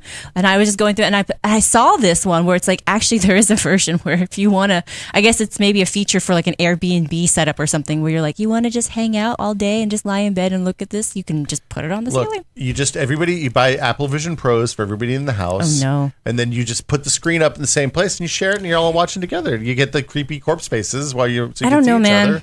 It's good. just like to me, is it similar still to projection quality? Because projector quality way better. The AVP, the density is incredible. Like it looks really good. Okay, because I did think for a little bit about getting like a projector, and I was like, but it just always looks so.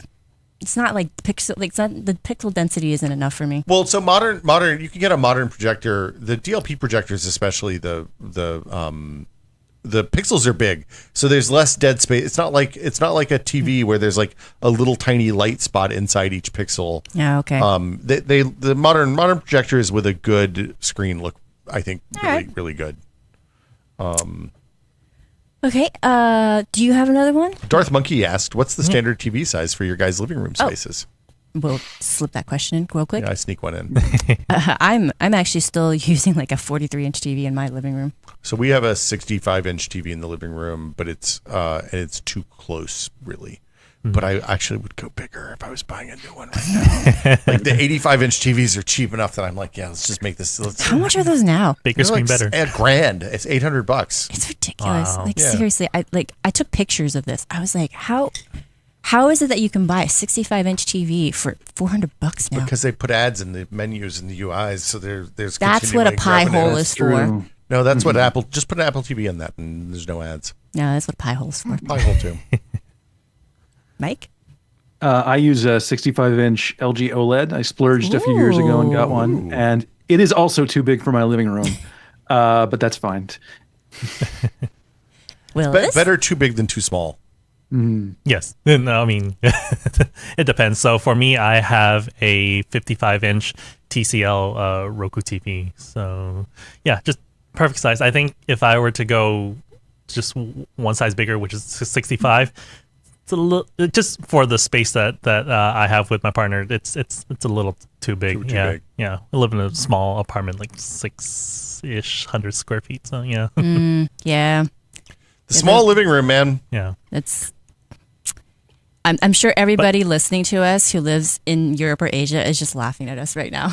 Well, I mean, yeah, it's funny. I talked to a friend who was trying to get me to move to Barcelona to help start a game studio a few months ago, and they were like, it's going to be like you have to get used to living in a smaller place. So I was like, my house is 1,000 square feet. There's 3 of us. We have 1 bathroom. He's like, oh no, you're fine. It's okay. like we're outside of New York and Tokyo and like some of the more densely packed Asian cities. We're on the small side still. I mean, in our area for sure. Yeah. So, real quick, but because of the space that I have, I did got a little spendy on the audio. So I did buy a JBL 9.1 surround. Ooh. You have all 9 soundbar. speakers hooked up? Yes, I do. Dang. So it's one of those like satellite speakers that you can that's magnetic detachable. Yeah. I read it because our writer Ben Patterson over at Tech Hive Yeah. recommended it. So this was during pandemic too. So during the time, the reasons just to get it was also future proofing, because I was like, oh man, when are we gonna ever go back to watching cinema in theaters? As much as I love like watching films in theaters, like this was just more like, okay, how long we're gonna be in lockdown and stuff like that. So I bought it just as a little investment, and then That was nice. yeah, so it was nice to have like the satellite speaker. I detach it, I put it like behind me, behind the couch on like a countertop behind us, and then and then I get like whole 9.1. Are they surround wireless? sound. They are. Oh, nice. Yeah, so it was nice Power? to have that. Yeah. Okay, that's Yeah. awesome. Did you hear the torpedo go behind you in Hunt for yeah, October? yeah. And then I watched Star Wars, so you hear the whole Like the beam. TIE fighters go TIE around. fighters go Yeah. around it. Yeah, which is nice. Sounds pretty good. What else we got? I think it's Willis's turn, like for what you got queued up, right? I yeah. got stuff too. You rest that too. But we can Okay. we can go back and forth. Yeah. Tag team. Let's see. From friend of the show, Sneaky asked, how do you have to be well versed in a subject to be able / qualified to write about product reviews in this case, like subjects like security, fabrication, and so on. So yeah, as writers for you guys, what do you guys think? Crider, you want to go first on this? That's a very fair question. I think if you are reviewing something and people are coming to you, they are assuming a certain level of expertise on your end. So like I would consider myself an expert in very few things. One of them is keyboards, gaming keyboards, mechanical keyboards, that sort of stuff. But just because of the way that I use them, I've never been comfortable with split or ergonomic keyboards. So just last week, we had a review unit opportunity come into PCWorld, and I hit up Elena because I know she is very familiar with split keyboards and ergonomic layouts. And I said, hey, I'll send this over to you. You know what you're talking about with this stuff way more than I do. If there are any particulars about it for the mechanical niche, the gaming aspect of it, ask me about it, and we'll come to a consensus. Yes, so that's one of the great things about working with a team of people who've been doing this for a long, long time and all know our stuff. So yeah, that's my opinion there. There have been many times where people have offered me review units, and I'd say, hey, that's cool. I don't know enough about this to talk about it with authority. I'll find somebody else, or we're just going to have to pass on it. Will, would you like to go next? Yeah, no, I mean that's it. Like when I started at Ars Technica a long, long time ago now, and our rule was that we didn't like to make mistakes at all. Nobody ever likes to make mistakes in this business. So, if you don't have expertise in something and you have the ability to take the time to either build expertise or source expertise from other places that do have expertise, and whether that's talking to people who are actually experts or reading a bazillion reviews or getting in enough products that you can actually do reasonable comparisons and understand the state of the market. The reason we do beats is that it's good for one person to have a general overview of what's going on in the market.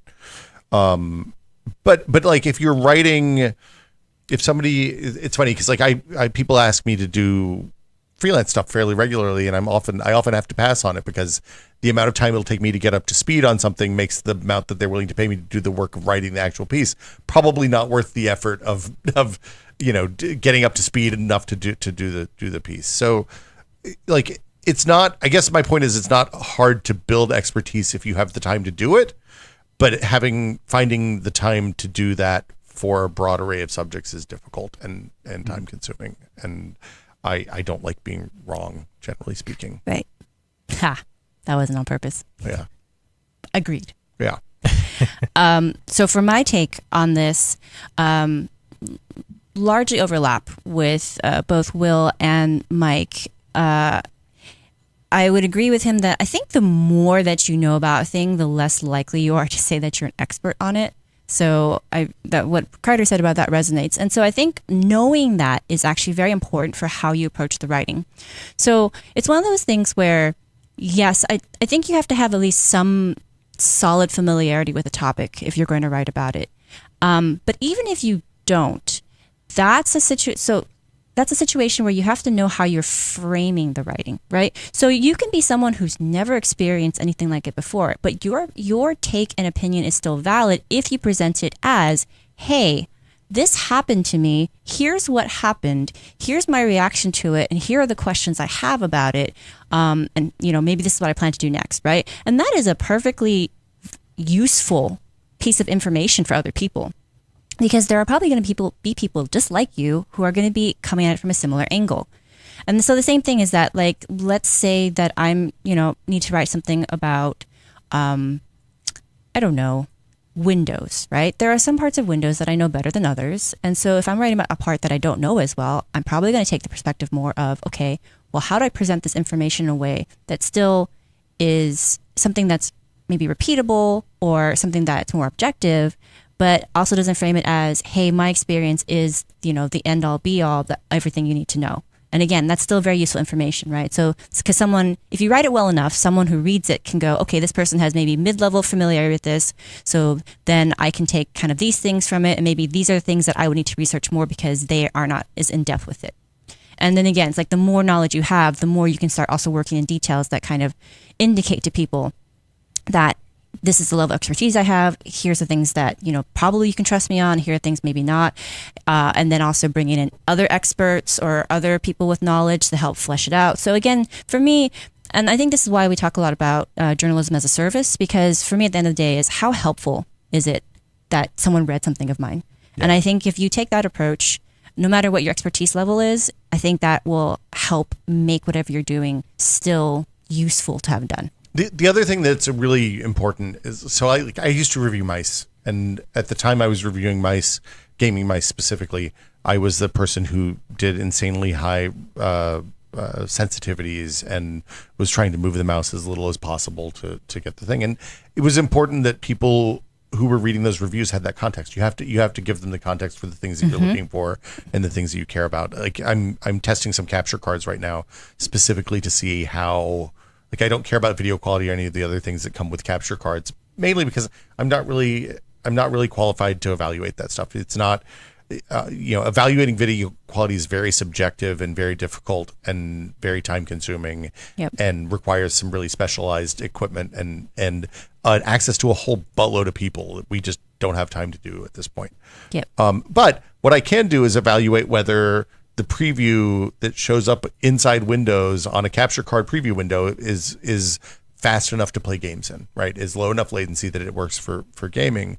And so like we'll do like a really specialized, really targeted look at one particular aspect of a product. Because it's a question that we get fairly regularly that we had internally that we didn't know the answer to. So yeah, stuff like just being being clear about where your limitations are and what your goal is with a specific and how you review came to it and how you get to it. How you came to it. Show your work. It's the thing that the third graders always they tell you in third grade math. You got to show your work. And honestly, as a little bit of a side tangent, this is actually the reason why a lot of reviewers absolutely hate putting a numerical score on their reviews. It's awful. It's an awful proposition because what happens is people say, oh, you gave it a 2. Oh, it must suck. Or you don't know what you're talking about. And it's like, read the review. Get the context. No? Okay. Get the context. And for almost everything, it's going to depend on where you're coming from, what you want to do with it. Like when we're writing a review of, say, a laptop on PCWorld, we have a limited amount of time to spend with the product. We spend as much as we can, but we got a job to do. We're also writing for a fairly broad audience on PC World. You know, I'd say it's about half and half at this point. People coming in just searching for that product specifically, or just happen to be on our homepage and see it. Like this is fairly top level stuff. So, for example, one of the things you usually won't find on a broad consumer interest site like that is photos of somebody cracking open the laptop and seeing if you can replace the RAM or the SSD. I'd say it's probably like a coin flip on whether you're going to see that. But if you go to a site that's specifically about gaming laptops, they're going to want to know that. They know that their readers will want to know that. If you can't find it there, you can find somebody on YouTube who has opened up that model laptop to see what you can upgrade, how far it can be upgraded. There's granular degrees of this information out there, and it depends on who's doing the reviewing, for what site, for what audience, as to what information you're going to find. And that's just how it works right now. And I'd say that that's a good thing. Like if you're looking for super specific information and you know, hey, I'm part of this audience, this is the site that I'm going to go to. Mm-hmm. That's a good thing to know about yourself and about what you're reading. And when you're going through a review, understanding the context for that review, and again, like knowing what information is going to be relevant to you and what's not.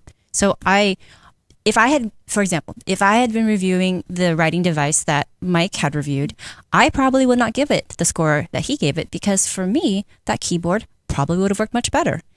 But I would have to contextualize that, right? I have to say, like, I have you'll see this in my reviews. I say I have smaller hands, my fingers are slimmer. If you have larger hands or thicker fingers, this may not work for you, and your opinion of it will be different.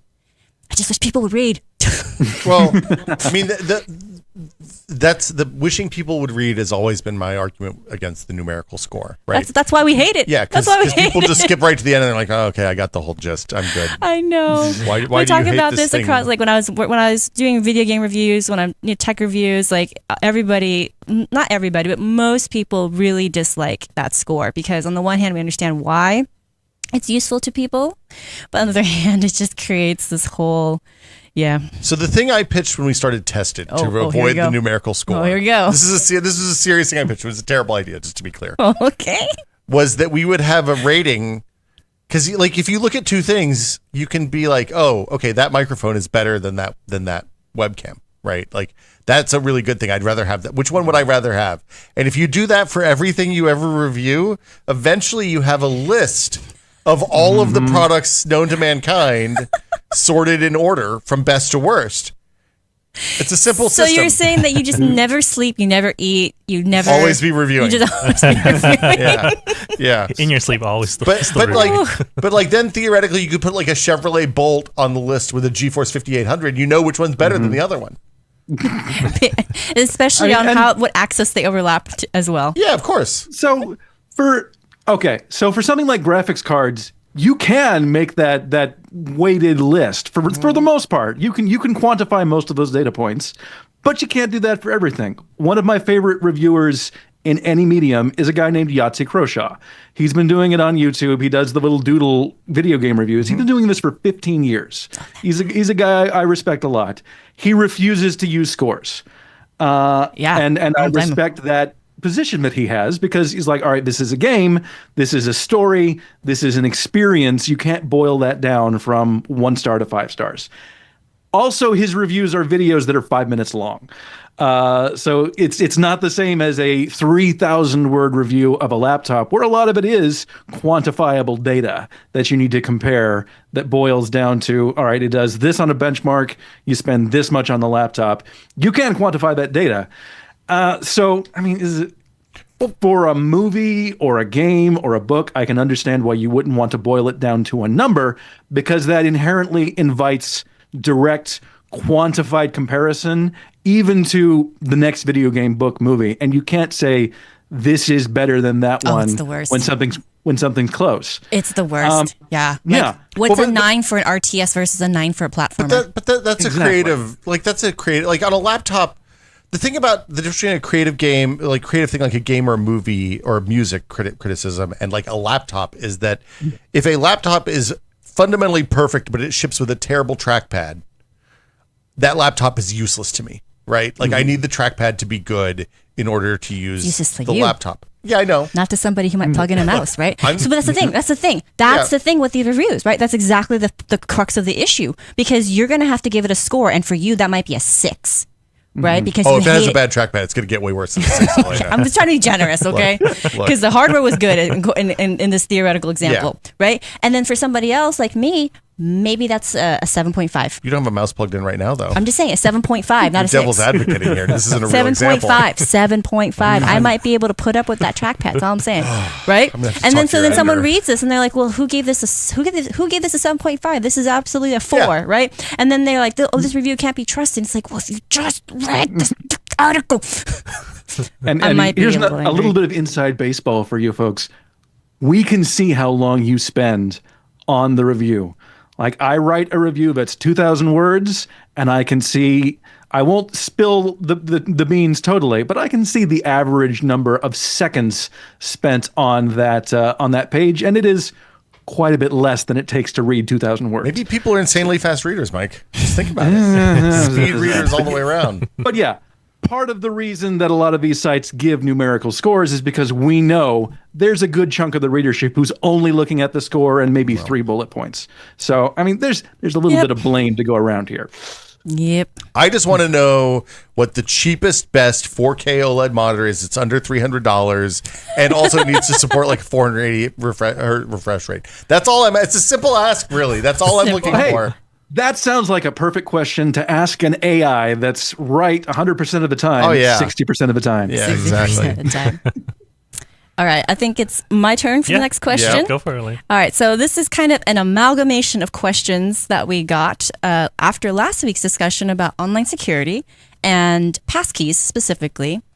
And what I realized was the question really is, how do passkeys work, really? Yeah, how? Because so many people had a lot of technical questions about it, and I was talking to some people on the PCWorld staff, and even some of them confess that they don't actually even know how passkeys work. Well, it's confusing. It is a confusing And topic. There's it is- nothing wrong with not understanding And this. so I was working out an answer to this last night, trying to figure out how best to kind of delve into the more technical aspects that I think a lot of people who listen to this show might have, in addition to just kind of getting people who aren't as familiar up to speed.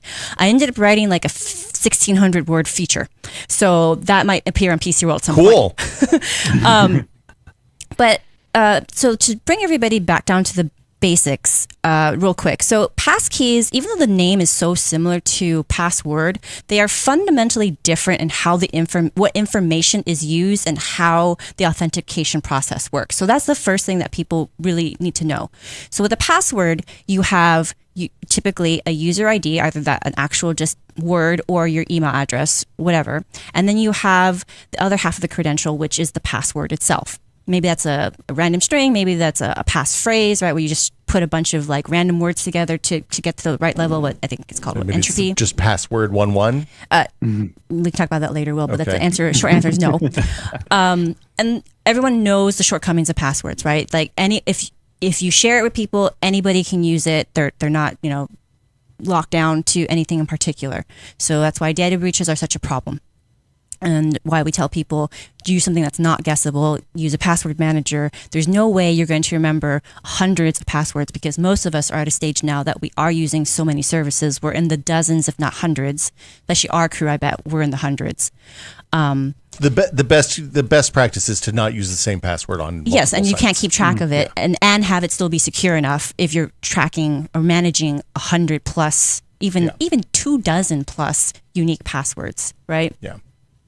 So those are passwords. Passkeys work by asymmetric encryption keys, right? So what you have is, and I am not an expert on the technical implementation of this. I'm actually sure there are people in our audience who work on this.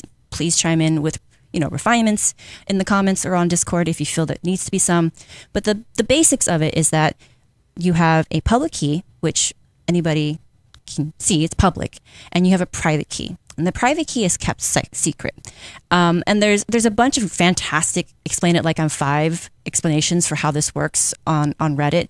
And I think the best one that I saw, and I don't think I have their name, and I feel bad about not citing it, was talking about it as this idea of the public private key authentication process works or decryption process works, because both sides come together and basically agree, using this metaphor, is that there's a certain shade of green you're looking for to know that the other person is who they say they are. And so one person has blue paint, the other person has yellow. And so you're basically exchanging just enough information so that, when you come to formulate your shade of green, if it matches, then you know that the other party is with who they say they are. So that's like the super boiled down version. I'm probably even doing a bad job of explaining the ELI5 version of this, but I thought that was a kind of a nice metaphor for understanding how this works, right? So your private key is used to create a piece of information that is used to then verify identity, basically. So the classic example of this was that you would give somebody, you take two really large prime numbers and multiply them together, and then you could give somebody the multiplied number, the result, the product of that number, but them figuring out the two prime numbers that you multiplied together to decrypt the thing was really mathematically expensive. It was complicated and took a long time, right? Like that's how the old ancient, now it's the basis of cryptography from the early days of the internet on. Yeah.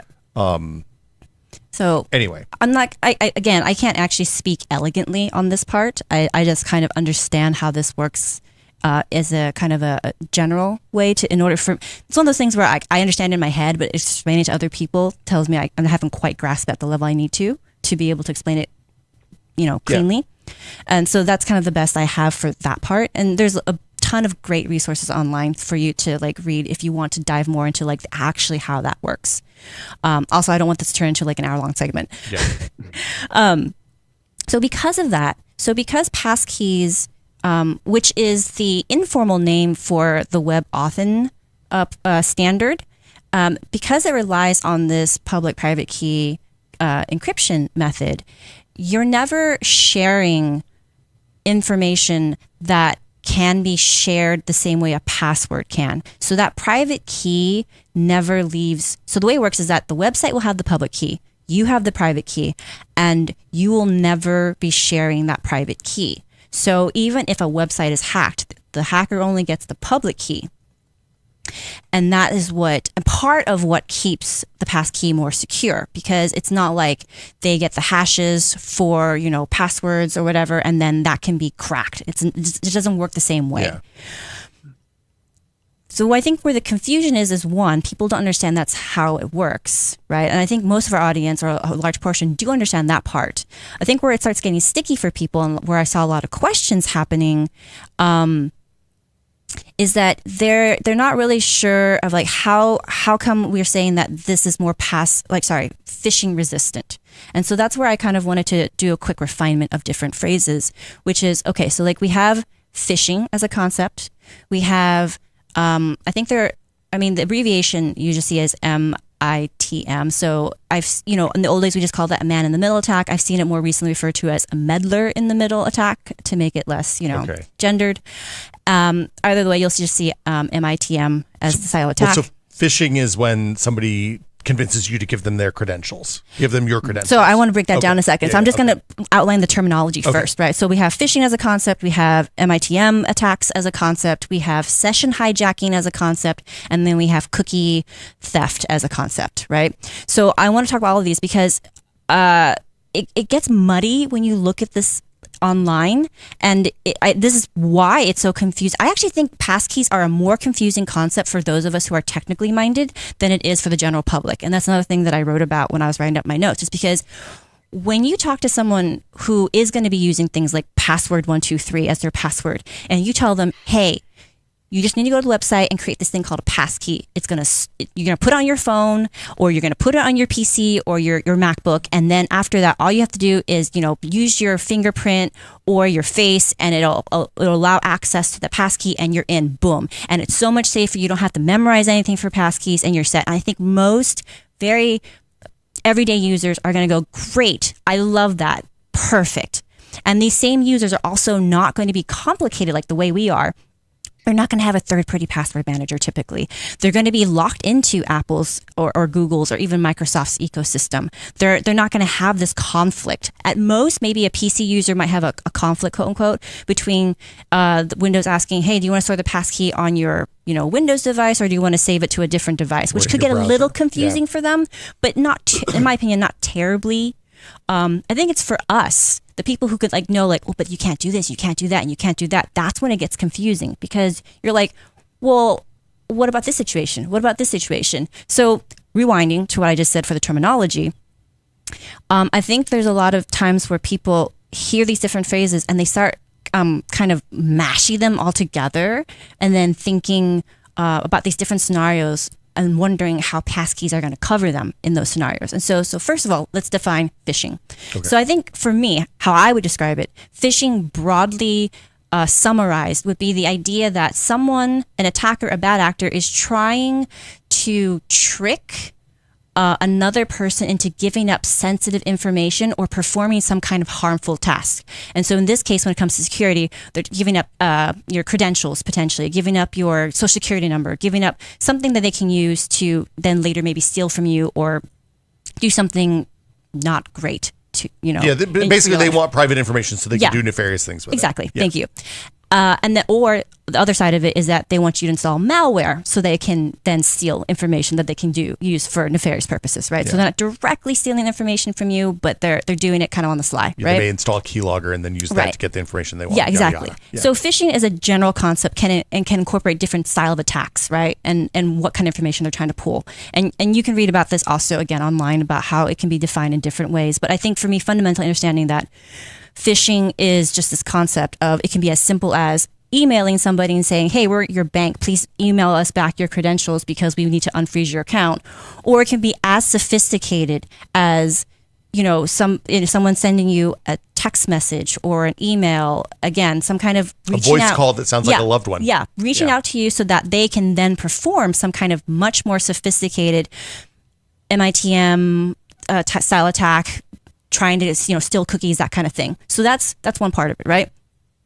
So passkeys are phishing resistant in the sense that this cannot be stolen, right? You cannot just steal the passkey in the sense of the two components that make up a passkey can't be really stolen in the way that we think of like a password being stolen. Well, and that part of that is because there's standard ways that the passkey talks with the site that it's authenticating, right? Yes, we're about to get to that too. Okay. Yeah, no, it's good. Because this is the real benefit, is that part of this is that it fixes problems for end users who don't understand two-factor authentication, but the other part is that it means that the websites have to actually implement this stuff the right way.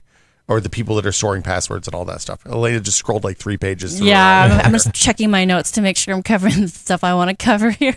But I wasn't kidding when I said it was 1,600 words. For me, just interjecting a question, to me, passkeys, I've been using two-factor for years and years because I'm public enough that my accounts are kind of always low-key under threat. Mm-hmm. And for me, passkeys feel like a more humane implementation of a lot of the things that we get a benefit from out of two-factor or hardware two-factor or whatever, right? That's one way of putting it, yeah. So that it's and I think part of the challenge when I've had talking to friends and family members is that they think of passwords as the way you always access that site, whereas a passkey is more just saying a way of saying, hey, this device is cool with this site or this service or whatever. And you have device-specific passkeys for the most part. So, it's okay. If you have a password manager, you want it to work on all of your devices, and it should be the same password manager. But if you want to log into Amazon on your phone and your computer, it's okay if your Windows computer has a Windows passkey stored in your Windows wallet, and your phone has a phone passkey stored in your phone wallet, right? So this is exactly, for audio listeners, I'm making hand gestures at will, in an affirming sort of way, because this is actually my point about it being confusing for people, because it's not tied to the devices that way per se, right? Because yes, you can put a passkey on your phone, and then if you want to log into Amazon app or website through the passkey on your phone, theoretically that should work. Same thing if you're on a Windows the camera PC. at the QR code and log in, right? But that's what I'm talking about. See, that we're conflating two different things, right? So as I heard you describe it, you're talking about, okay, well, if I have a bunch of passkeys on my Windows PC, then if every time I log into the sites, I can just do it off of my PC. Yeah, that's true. But then they might also think, okay, well, if I have it on my phone, I just log into all the things on my phone and that's it. Great. However, you can use the passkey on your phone to still authenticate on a different computer. Yeah. So this is what I mean. Like, there's like, how I think of it is a little more pragmatic, and the way I group it. But this is speaking more to the technical side of like what the governing body for this, the FIDO Alliance, I believe, they talk about like roaming authenticators, which means that you can use this thing that holds your passkey with multiple what they call it, different clients, like different devices, or you have platform specific or platform authenticators, which means it's tied to that and you can't move it around. You can't move the pass key around. Yeah. So they're thinking mostly like a hardware key, right? If you have a hardware key, or the hardware keys, you can device. actually plug it into, or like use NFC for different devices. And then to me, that gets complicated. That gets confusing. Like, I'm not going to talk to a normal, even like us, about this distinction. It's not. I don't think that's relevant for our purposes. For our purposes, the question is, hey, can a website steal my passkey? Well, why can't it steal my passkey? You keep saying it's phishing resistant, but what about this? What about that? And so again, I'm backing up to this like kind of a longer explanation about these different phrases or terminology pieces, because, well, it can't be stolen because how public-private keys work to begin with. And the second part is, as you pointed out, passkeys are designed to only work with the original domain they were created for. And there is meaning web domain, not like a security domain. Yes. Okay. So assuming that implementation is done correctly, and that's we're just going to take that as an assumption here, like a given. The device you're using, or the item, product, whatever you're using to hold the passkey, your private key part, the website, and then your browser or whatever is facilitating this exchange. All of these are different pieces to making sure that check is performed. So it's like, hey, the site's like, hey, give me your passkey. And the browser's like, wait a second, let me check here. Okay, well, that doesn't match what you're asking for, so it's not going to happen. And so one of the questions I saw was, well, can't you just override like you can with passwords and with autofill, right? Because that's how some phishing attacks work, right? Yeah. Where if you use a password manager and it also senses that you're not on the correct domain, it won't automatically fill in your credentials. You can't accidentally. But that allow once button is right there, and I just click that every time without thinking about right? it. Why not? And that's what happened to Troy Hunt, right? So he's very well known security guru, as we like to call him, and he talked openly about getting phished earlier this year on his MailChimp list because this happens to all of us. It's he was really tired. easy to do. Yeah. He was tired. He was traveling. Things weren't like his normal. So like his routine was disrupted, and he wasn't. He was jet lagged. So he caught himself later. He's like, it didn't autofill. I should have took that as a sign. There were all these indicators, and I just kind of blew past them, and I overrode that, and I autofilled it, and that's how the credentials got stolen. Sometimes you log into Wells Froyo instead of Wells Fargo. Okay, it happens. You were waiting for that, weren't you? That was great. I saw your face. It had a minute. I love it. That was good, though. It was good. Who else could go for some Froyo? That's all I want to know. So that's why on the for the phishing question, that's why we say these are phishing resistant, right? So these are these mechanisms in place that are supposed to make it so that you can't go through that same flow that you would with a password and accidentally get your stuff stolen, right? Your information stolen.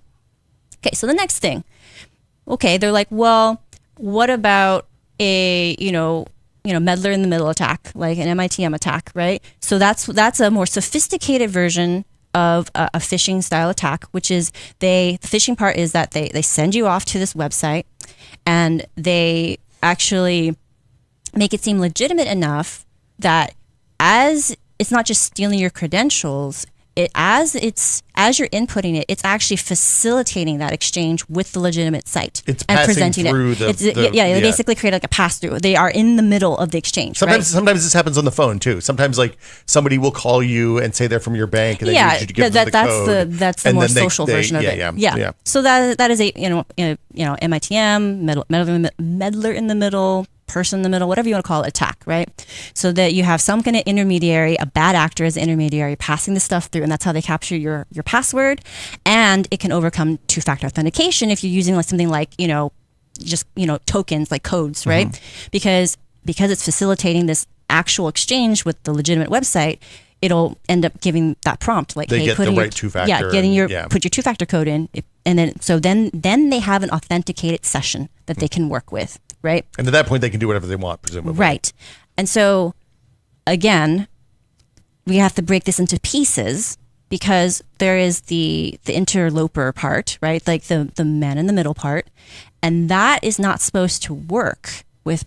As best I can tell from my talks I've had, again, I'm not an expert on this, but again, that's not supposed to work because of how the originating domain check happens. But what's to prevent them from just passing the QR code that's generated for the passkey login? So again, it's supposed to be the way it's supposed to work is that the request. It does an origin check. It's like, does the origin of the request match like where this is supposed to be ending up, that kind of thing. Okay. And I might not be phrasing that exactly correctly, but that's the gist of it. And somebody also asked me about like iframes. Well, what are iframes, right? Because if you put something in a frame, can they just basically have the legitimate site there, but they're like, kind of monitoring the rest of it? So my understanding is that for an iframe situation, and there is legitimate reasons for this, right? Let's say you run a website that has multiple language versions, right? So you have like, I think the example I saw in like an implementation doc was like kayak.de and said in English, or kayak, .com and all that. And so you basically want to have one single like unifying login page so that, a user can move between these different, other, versions of, different domains that you own. You can implement that, but from my understanding is that it has to be baked into the implementation. Like there has to be that agreeance in how you create those sites for that crosstalk, right? Yeah. And so my understanding is that if you have someone fly-by-night illegitimate site, there's not going to be that dynamic. So they have to have like an allow list of domains that are allowed as part of this passkey or whatever. You basically have it set up so that when the browser does a check and it goes, hey, wait a second, that's not the originating domain, that it goes, okay, well, I see that you've created this kind of structure so that it's okay. That is my very basic understanding of it. And again, if you're deep in the the weeds on this, please come back and find the explanation. So that's that side of it. Okay. The other side of it, the reason I think that this question was asked was the whole idea of, well, if they have an active session available to them, can they still do nefarious things with your account? The answer is yes. So passkeys, there's a certain line up to which passkeys don't protect anymore. Once you're authenticated, because the passkeys only cover the whole process of authentication. They're not designed to be to handle these other questions around security and the use of cookies and things like that, which I'll get to in a second, right? So in this case, to me, the argument that a passkey is no more secure than a password because it doesn't protect against this kind of session hijacking is kind of a specious argument to me. It's not a good faith argument because it's not part of the scope of a passkey. And yes, I think that there's a lot of discussion in kind of like the general discourse about how like passkeys are our savior, it'll save us all from like hacking. And that is partially the fault of the media for overblowing it in that way. But I think as technically minded people, I think it's very important for us to recognize that just because the thing doesn't do a thing that's outside of its scope. Yeah, it doesn't mean that it's a bad thing. I mean, if you look when you talk bad product when we or talk bad to thing. when we talk to like Mikey and security experts, the things that they've always told me are that the number one problem is that people have terrible passwords, and it's like the number one password is password 123 or some horrible, easily predicted, easily guessed passwords, and like if you look at passkeys as a solution for the most common security problems, which are bad passwords and hitting a website, hitting Wells Froyo instead of Wells Fargo. I'm gonna use that at some point. Or the other kind of phishing attacks that happen. It solves a lot of those problems. And like you said, nothing's a silver bullet, but and also, if you're a nerd and you've been using two-factor and you have YubiKeys all over the place and you're doing all that stuff, you're probably already covered. Like, you've already done most of this work. You've just done it the hard way. This is an easier implementation that is 100%. more humane for 100%. normal person, the people without huge foreheads. So anyway. So to finally finish this, probably like half an hour segment great. that I've You're nailing it yeah. so far. Anyway, the final piece of the whole idea of like session hijacking and also like cookie theft, I would say again, that's outside the realm of the passkey, and so that's why I think it's important for us to realize, as people who often do at least informal tech support, is that we still have to stay vigilant about other kinds of phishing attacks that would put malware in your system to steal session cookies. Right? Yeah. Because that's outside our realm of control. I was talking to some friends who work in security for, from an enterprise perspective.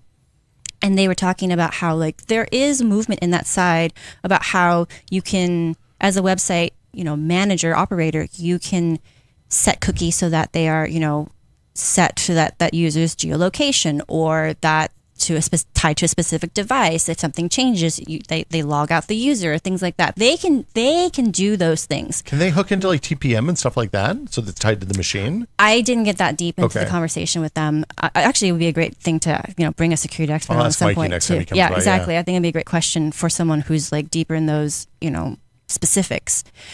But basically, because we don't have control over that part, and we don't know how widely a cookie could be used, then it's on us still as end users to be more vigilant about what software on our system could potentially steal those things, right? And it's just basic good online security. You don't want to have, random programs stealing data from you, period. So for me, the big thing that when we did a passkey episode last year for the Tech Pod, and we talked about a lot of this stuff and answered a bunch of questions because people had a lot of questions.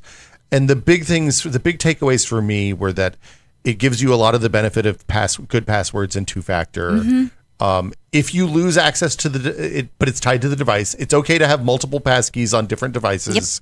Yep. Like, the idea is you're just saying, hey, this is a trusted device, not anything more complicated than that. And that if you lose them, you can go through the forgot password thing just like you did before, either using the recovery codes or sending an email to your email address if that's the way you chose to set everything up. But like, generally speaking, it's just an easier way to get the benefits of two-factor authentication. Yes. And so I think for a lot of people who are listening to this podcast, for them, if you are well established with a good system for passwords and 2FA, you probably don't need to switch to passkeys. Yeah. You probably don't. But I think it's very good to be informed about what benefit they have, especially to a much more everyday type user, because for them, as you just pointed out, it is so much easier for them to maintain good online security because they don't have to deal with a bunch of the stuff that, we think about even. Yeah. The cognitive load for passkeys is way lower than for a YubiKey, it turns out. And I would also say that even as more advanced users, there is some benefit to the idea of passkeys so this is where it also gets sticky, right? Because I've heard complaints where it's like, oh, well, if I save it to, my Google Password Manager or something like that, then I'm locked into an ecosystem and this is, not acceptable. It's like, well, you would save it to, if you want it cloud-based, then you would save it to a third-party password manager. Yeah. That also comes with some drawbacks because when passkeys were first starting to roll out, some of the messaging behind it was that, it's more secure because it's only on your device, right? So it's harder for someone to just break into like a password vault, or in this case, a credential vault where they're storing passkeys and passwords. So you don't have to worry so much about that, So if, your password vault goes down, you're not like exposed the same way if you have passkeys only on a local device. But then people started saying like, oh, well, it's more likely that I could drop my phone in a toilet, or I could, have my phone stolen. And then what do I do for my account? So then, you forgot password everything. Yeah. So it gets complicated because of that. I don't think it means that it's a bad system. I think it just means that we are in the early days of rollout, implementation, figuring out in real time what those actual user workflows or like flows look like, so that we can figure out a more elegant solution. I had a great talk a couple months ago with someone over at Okta. I think I'm pronouncing that right, Okta, a security engineer, super knowledgeable about passkeys, and he kind of hinted that, people in this space are always thinking about next steps, right? And one of them is the idea of making it so that some kinds of authentication are identity based, even so that you somehow have to prove identity in addition to being able to use the credential. We didn't get super deep into that, but I think for me it's fascinating that we're going this direction. So like the proxy for that right now is if you use a passkey on your iPhone, it does the face scan thing, and to make sure that it's not necessarily verifying your identity, but it is verifying that you have a recognized face on the machine, or finger if you're on the old dealy or whatever. And that's another concern for a lot of people who are more advanced users as well. Yeah. So this is the last thing. We've spent a lot of time on passkeys, and you can read the website article that I'll probably put up eventually. But there's concerns around, for us in the United States, what's considered protected information as citizens, that we do not have to give the government, even if we're compelled to. Like we don't have to give a passcode for our devices. We do not have to give up passwords. We do not have to give up PIN codes. Biometrics are not protected under that. And so for a lot of security-minded folks on that spectrum, or like that kind of like branch of a concern, it is a big deal to them that passkeys, to make a passkey more secure outside of political concerns, a biometric form of authentication for use is actually stronger than a PIN code. Less strong than a PIN code. Oh, you're saying because the hash for the face generates is higher. And you also can't easily as pass biometric data around in theory as you can just a PIN code, right? It's usually tied to a device. Yeah. So from a security standpoint, biometrics are the better path. If you are a U.S. citizen or U.S. resident, even, or just visiting the United States, I guess. It's more of a concern to use biometrics, right? So that's why I say for us more advanced users or more technically minded users, passkeys seem so much more confusing and a headache. But I think the TLDR version of this is for everyday users, much easier to use, a better solution for them. For those of us who are already firmly established with passwords and good forms of 2FA, people, like none of this SMS or email stuff, then you're set. Yeah. And smash your power button 5 times on the phone to turn off the biometric login. Yeah, I think there's a panic button now for that. On iOS, it's always been just hammer the power button a bunch. Oh, we don't have that. I don't think on Android. I think I have to choose lockdown mode. Oh. I'll have to look it up. It's been a while. I haven't been doing things that require that, hopefully. No border searches, hopefully, for me. Anyway, do we have some lighter questions? I think that was a lot. I think we should do one more. You should do one more and wrap it up. So we have one Adam Patrick Murray. That's not a real person's name. What? Leaving a question for Elena, but I feel like Mike and Will can also answer this as well. Well, Elena, first, if you could have someone's beard, whose would it be? Since you donned the beard last week. Wait, am I choosing between like my coworker style of the beard or just like the whole vast range? The whole vast. Assuming whole vast range. It is definitely lunchtime. Yeah. Whole vast range of this. Oh. All of human beard experience. Yeah. Oh wow. Okay. Who's one beard you're like, this will suit me. I feel like I haven't experimented enough with different looks yet to really truly define my one true look. You know what I mean? So I would say that as a starting point, like last week's beard was like okay. I don't think I like the kind of light like fringy bits to it. I think I'd want it a little neater trimmed. I don't think I would necessarily go shorter on length just yet. Mm-hmm. So it's a work in progress, my opinion. You need to visit the nationalbeardchampionships.com website and check out the competitors gallery. The things I have to go full seen on your screen today, Will. Look at this. This is some advanced structural wax. Wait, he doesn't even have a beard. He this only is has a mustache. Championships as well. That was a gold medal or bronze medal winner in the mustache category. Yeah, I mean, that one is actually a very nice mustache. The mustache category seems much more accessible than the beard category. Wait, okay. I do have a question for everybody. Hello, yes. What is it? Is it not a thing to have a beard but no mustache? It looks a little weird usually. There's certain communities where that is a thing. I think it's the Amish, the Pennsylvania Dutch, the Mennonites. Yeah. That's just a thing that they do. Okay. I asked one of them once. I was working as a tour guide in Colorado, and we had a bunch of tour groups come through. I said, "So what's the deal with the beard and no mustache?" They just said, That's how we like it. Yeah. It's like, all right, more power to you, man. Yeah. So the beard championships, there's like structural beard categories that are kind of I don't know. Cthulhu-esque. Yeah, and here's the thing. I think that if we're starting to approach that with where it's like things are being pulled out and like rolled and styled into different shapes, I think at that point we should really start considering what's the word I'm looking for? Recreating those looks from like Roman hairstyles where they would actually like stitch the hair in place to create those shapes. So I think that, I mean, if you're going to make it an art and a craft, like let's just go all in. Hey, I don't think I'd be able to grow that much hair though. Look, there you go. That's a perfectly cromulent beard.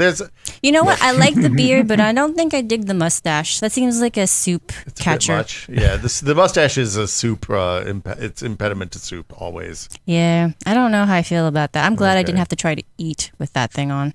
Yeah, me too. But is there someone like let's say a celebrity that you look at their beard and like, this would probably look good on me, or Okay. it just looks good in general. Okay, like real talk. I will just say, given my gender identity, I have not really thought about such things when I look at men with beards. I think about different things when I look at men with beards. Whether or not, do I like that on your face? Nah. Yeah, exactly. How about let's say well, Mike and Will, like you guys have full beards yourself. Like, do you guys like take it from an inspiration, or you just like I just like it how it is, the way you guys maintain it, groom it, grow it. Mine's evolved over time. Yeah, like there was that clip of you and Gordon where you didn't have really anything. You were clean shaven. I know. didn't have a beard until like 2008. Probably was the first Yeah. time. It didn't connect It was for a long so time. for listeners and viewers right now who don't know what we're referring to. There is a really cool vintage clip of Computer Chronicles where Gordon and Will, full of baby fat in their faces, appear, and like I literally did not know that man was the same Will Smith that I shared this table with for a little bit. It was such an opposite because then Gordon had a lot of hair, and then Will didn't have a mustache or a beard, so it was Yeah. like the complete flip. Yeah. Yeah, the last time I was clean shaven was 2009. Probably. I think I grew a beard before we started tested. Yeah, I got a lot of grief when I grew the beard at Maximum PC. Did they were you? not kind about it. I mean that makes Yeah. sense for that crew. Yeah, Yeah, no, I no. get it. How did Gordon feel? Gordon didn't care. I feel like other people on staff. I mean, people on staff at the magazine, they were like, "We're gonna have to take another picture of you," and then we never did. So like, I had the beard for 2 years at the end of the magazine days, and just like it never came up because like, how often are you in the magazine? Not that. Oh, and often. back then we didn't even actually have, at least for my magazine, we didn't have our pictures in the magazine. We had our pictures. Well, I had the editor portrait and like the. Oh, okay. We had Yeah, that pictures makes in sense. the testing section That and makes stuff like sense. that. And then occasionally there was like a feature. Like I think I feel like I shaved the beard when we did a zombie photo shoot for some reason, and they zombified me. So you get the face paint So on. I had to get the paper mache face. It was a lot. That doesn't seem accurate. I mean, I feel like zombies would just be zombies whether or not they had facial hair. Mm-hmm. Anyway, Kreider, what's your idea? For me, my personal beard inspiration has always been Will Aw. Riker. Got him.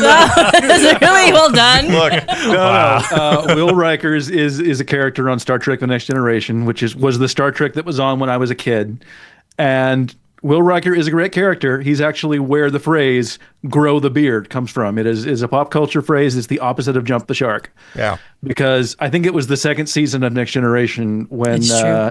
Jonathan Frakes grew the beard for William Riker, and that kind of indicated that the show was getting better, which is a complete coincidence. But yeah, I have tried to do the full Will Riker beard. I cannot pull it off, unfortunately. I do not have that nice of a beard. This is about as good as it gets. I love that when they came back from break and Jonathan Frakes had more hair on his face than Patrick Stewart had on his head. And So yeah, mean. yeah. You know what? I do think that's a Star Trek thing, though, because I feel like Deep Space Nine also got better when Avery Brooks also grew in his facial hair. The reason that he looked different, I think it was, what was the show that he was on before Deep Space Nine? It was a cop show. Oh, I don't even know. Where he had a goatee and he shaved his head. And that's what he was known for up to that point in the early 90s. And then they changed his look up to differentiate him from that role. I can't remember. Spencer for Hire is what he was on. Oh, That might be it. Or he was on a spinoff of that or something. There were a bunch of television movies. Yeah. But yeah, it was 3 or 4 years after that, and they wanted a distinct look for the character for Commander Sisko. And then I think it was the 3rd or 4th season when they're like, all right, you've established yourself here. You can do what you want. And he shaved his head and went for the beard. it got so much better. I just felt like, I don't know if it was because he felt more comfortable in his own skin again or what, but like, little column A, little column I just B. was like, yeah, dude, badass. I want to be him when I grow up. Yeah. I want a space station. It's a simple ask, really. Yes. Yeah. Look. All right. I think we're all a little loopy from too much security talk Yep. and not enough lunch. So We need lunch. let's wrap it up. Thank you to all my co-hosts. I think I'm getting the order wrong. Hold on. Usually do Brad first. I gotta do. Oh, yeah, that's Yeah. right. He's not here. Never forget. No, I actually have to talk about all the things first. Oh, yeah. I gotta talk about all the things. So, thank you everyone for tuning in, as always. So, if you'd like to subscribe to us, of course, we are on YouTube. You can subscribe to the Full Nerd Network, which now includes other podcasts and shows, like one specific one called Dual Boot Diaries Yeah. about Linux, I believe. Switching from Windows to Linux. It's two young men's strange exotic journey from Windows to Linux. We're almost caught up. I think the third episode goes up this week, maybe. Fourth Okay. episode goes up this week. Adam's been in Germany, so I'm excited to hear how his Linux laptop use has gone out there. Oh, yeah. Having reunited with his System 76 laptop as well. Yeah, he's bringing it back. I'm about to switch over to GNOME, I think, on my laptop and go KDE Plasma on the desktop. So big changes You're are doing some afoot. switch ups here. Yeah, All you right. got to learn how these things go. You can't learn stuff if you don't try it. So Or break try things. it all. Yeah. That makes sense. Move fast and break things. That's what we do here. We also have extra edition episodes. I think the first one went up 2 weeks ago, which was your talk with AMD about with Andre Rockham. about Rockham. Yeah, we so that show is going to be longer format interviews. We have a couple of things in the pipeline that are pretty excited about. So All right. yeah. And then also you can catch us for audio listeners on a variety of services. So that includes, Apple Podcasts, Spotify, Pocket Casts. I don't want to say it immediately in the list. YouTube, iHeartRadio, but also Deezer. Deezer, what? If you're on those services and you like tuning in every week, leave us a review. I mean, you leave us a review regardless. We always want to hear from y'all. Yeah. Every time you do, one of us grows their beard Wow, that's a bold choice. or acquires one. Yeah. As, Adam will maybe shave my his case. if we get 100 reviews in the next week. I'm Oh, committing okay. to that right now. I wonder if Adam's still in the chat. Maybe I we'll think just he's shave asleep. Adam. I think he's asleep now. He's asleep. I It's think fine. he's He asleep won't- in Germany He'll find somewhere. out. When you show up with a Yeah, when razor. I'm coming with the shears. Oh gosh.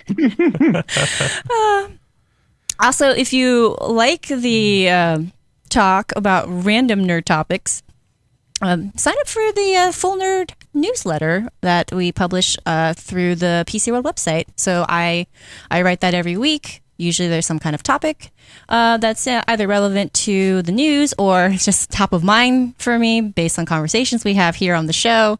Light recap of the show, maybe. I like to tease it a little bit. And of course, I have links on there, in there, of different news articles and interesting things that came up during the week that I think you all might be interested in too. So you can sign up at PCWorld.com/newsletters/sign up. I have no promises for what happens if you do sign up, other than that you have my eternal gratitude. That's eternal gratitude's pretty good. Yeah, I mean, yeah, I like to think so, but value is what other people place on it, right? Wow, deep. Anyway, thank you so much for tuning in. Next week will be a return of your normal fill-in host, not your fill-in for a fill-in host. In the meantime, thank you to Brad for showing up briefly before running off to do fun things. I'm not even going to try to simulate his voice. There is no close overlap match in our voices. Thank you, Mike, for joining us. It was great having you, as always. Well, thanks for having me. Will, I'm just going to remember that you don't like feeling things. Look, it's the time for that has passed. I think it hit him hard when you said vintage. Yeah, I feel rage. Nothing but rage. I made him feel something at least, I guess. And taking us out is One Willa Sly. Thank you so much for making sure your hamsters always stay well fed and running. Yeah, thank you, Elena. Thanks everyone for tuning in. I am off for the next 2 weeks, starting next week. To find out where I'll be, check out the food chat over in the Discord. So yeah, and then Alex will be here in charge of running and feeding the hamsters. So yeah, stay tuned for that. We'll see you next time. Thank you. Bye. Food.